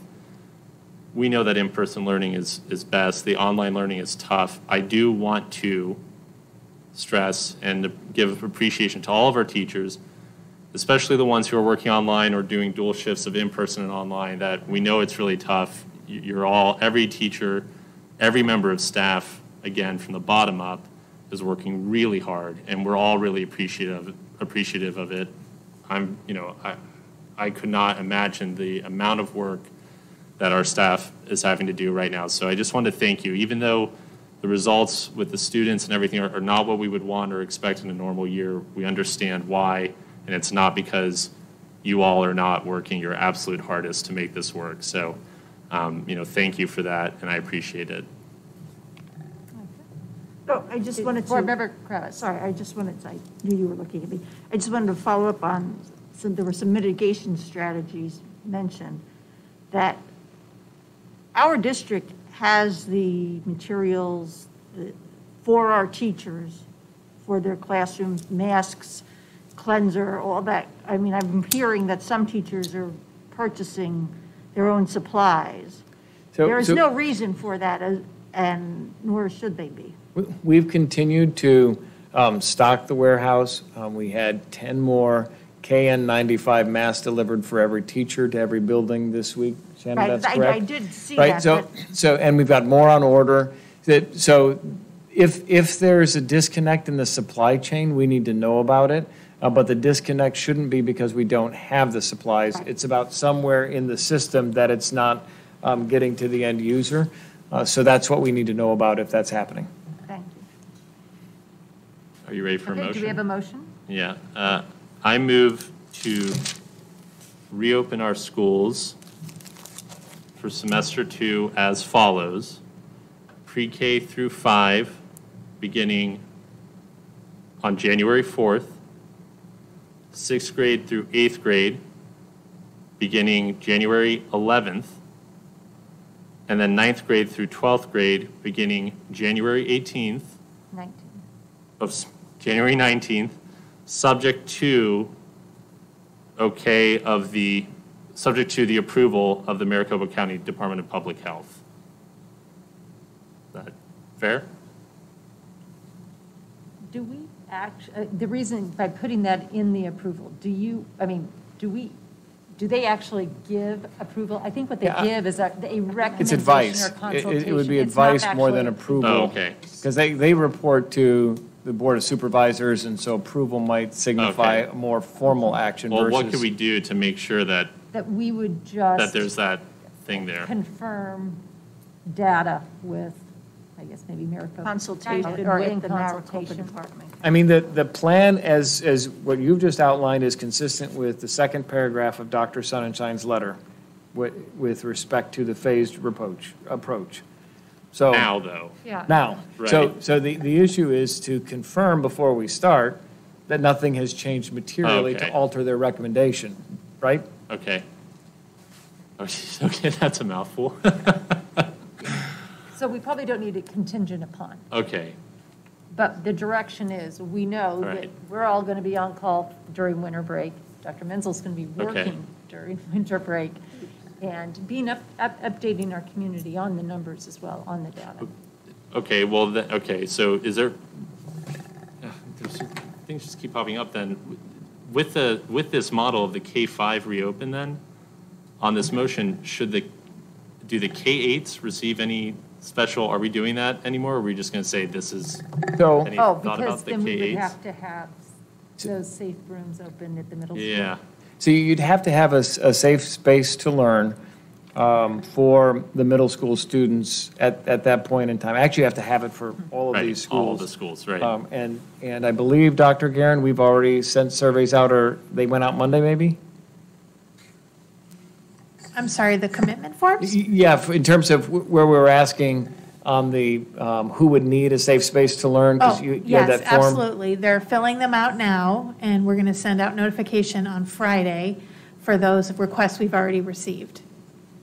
And we have it worded that if you, depending on the model, there's different times it would be available. So without confirming the model, do you need a safe place to learn, which could vary.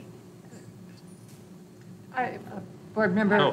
Vice President Asking, Beckman. Is the are K-8 schools phasing in with our pre-K-5, or are they like separating? Right, that's what I or- was, yeah. Yeah.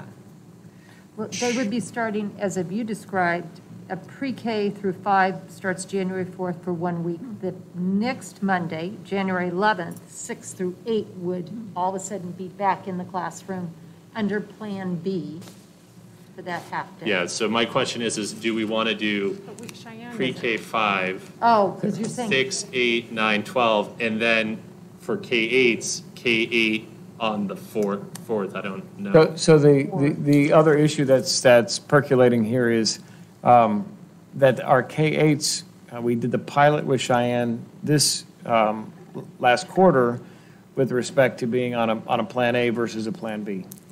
And that pilot worked very well. And so we went to the other K-8s to ask whether or not they wanted to do the same thing. There's interest in doing so. One of the K-8s would like a transition period of time. So I think the July 11th probably would work for that one to bring 6, 8 in then. So start K-5 and then bring 6, 8 in. We've got one K-8 that said, we need to modify, given the number of students and how we're structured in order to mitigate risk. We want to run a different pilot project. And so I would think that in the K-8 environment, we should create some flexibility based on their unique needs for that 6-8 population rather than prescribing it. Because if I've got one that said, I wanted the extra week anyway before I implement that full schedule because there's some need to do that, what does it matter to us if in that building and in that community, that's what's acceptable to the families, rather than mandating that they come back on January 4th. On the flip side, if there's a building and a community that says we're ready as a K-8, then I don't know why we would say no, especially if you think about the Cheyenne experience, they've already done this. So I think there's a way to allow some flexibility for the 6-8 portion of a K-8 based on their unique community needs. And we'll have to work to get clarity on what that is so that we can communicate that specifically this week. Did you have a question? So should we include that in a, or do we just? In the motion? I'm Do we gonna just go to make a Michelle on motion? that one. Well, it would really be, we're in consultation with K-8s. And I think really that we would make that determination this week. so that they're not, not knowing what's going to happen. Or do we just build that in and say, okay, make the motion for, as I stated, with the, with permission to alter this schedule for K-8s? That would work. That's broad enough language to give us the flexibility. Okay, all right. I move to return to in-person learning in semester 2 as follows. Pre-K through 5th grade to return on January 4th. 6th grade through 8th grade to return January 11th. 9th grade through 12th grade to return January 19th. With permission given to K-8s to alter their schedule in consultation with staff, community, and Dr. Menzel. And did you get special ed self-contained on January 4th? And special education self-contained to begin January 4th as well. Just wanted to make sure that we got the whole thing. Do we have a second? Second. Board Member Kravitz, second. Any further discussion or clarification? Not to confuse this motion, but were we going to put in there pending consultation with the health department? Were we putting that in the motion, or was it just? We've consulted, so I think the issue is if there was going to be anything that stopped it, that would be the consultation with the health department. And that's the assurance that we're providing, that those conversations are going to be continuing to happen during the break, so that if something changes materially, we're making a decision based on this communication we got at 3:18 today and where things are today. If that changes, we'll be on top of it and communicate.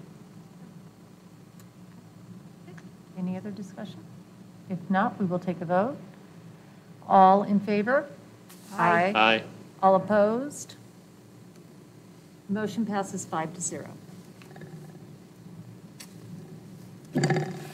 And also, thank you very much to your leadership team. And as Board Member Greenberg has said, I know the entire board thanks our staff, our educators, for all the work that they are doing during this difficult time. So thank you. We will move next to future items for consideration. Board members may propose topics for future agenda items. Do any board members have any future agenda items? Okay. Next, we'll move to dates of upcoming meetings. The next meeting, well, I've got to change that. I didn't update. Exactly. It's not tomorrow morning. It is going to be, was it confirmed? It was Friday, December 18th. Was it at 2:30 or 3? 2:30 p.m. Special meeting and executive session at the MDA. Tuesday, January 5th, 2021, at 5 p.m., special governing board meeting, MDA. Saturday, January 9th, 2021, at 8 a.m., a special meeting, board team building at the MDA. Tuesday, January 19th, 2021, 5 p.m., regular governing board meeting, MDA. Do we have any governing board reports? No? Okay. Well, before I adjourn this meeting, I would just like to take an opportunity to say one thing as I am leaving. I joined the board to improve the academic outcomes and educational opportunities of students in this district. And this is the mission that I hope the governing board, as they start on and the leadership, as they start on a new strategic plan, will carry on and will remain at the heart of every decision that you make. Unfortunately, it seems that there will always be some type of a crisis, and in some years like this one, they're going to be much bigger than others. But that is why we need to remain focused on the mission and not get as distracted. Not that this was a distraction, but to just remain focused on that mission. Dr. Menzel, I just want to say I think a strong and principled leadership that you've shown will be paramount to moving SUSD forward in an academic achievement, student engagement, and future educational opportunities. I wish you and your leadership team the courage to think beyond where the district is now, to grow healthy relationships with fellow employees and students, and allow student achievements to be your achievements. To the governing board, you've had a lot to offer this district, and to the existing and incoming governing board members, you have a lot to offer this leadership team and this district and community. I cannot stress enough the importance of independent thought. I hope every decision made on this board should be free of personal agendas and focused on students' academic needs. Be prepared and be proactive in making data and research-based decisions. Please look to the future of education and innovate to meet our students' educational needs. Most importantly, please find the courage to strive for excellence, because our students deserve nothing less. And lastly, I was reminded by one of our outstanding principals about the importance of kindness this past month. So above all else, I hope that you're often reminded to be kind. And so thank you very much for allowing me to be your president this year. I don't think I made it through one meeting without slipping up. So I appreciate you allowing me to do that. Okay, we'll move on to adjournment. Well said, President Well said. Beckham, and thank you. Thank you, Allison. Thank you, Dr. Menzel. I move to adjourn this regular governing board meeting. Do I have a second? Second. Board Member Greenberg seconds. All in favor? Aye. Motion, all opposed? Motion passes 5-0. This regular governing board meeting on December 15, 2020 is adjourned at 7:10 p.m. 8:10, I'm sorry, I'm still in California. I felt like 7.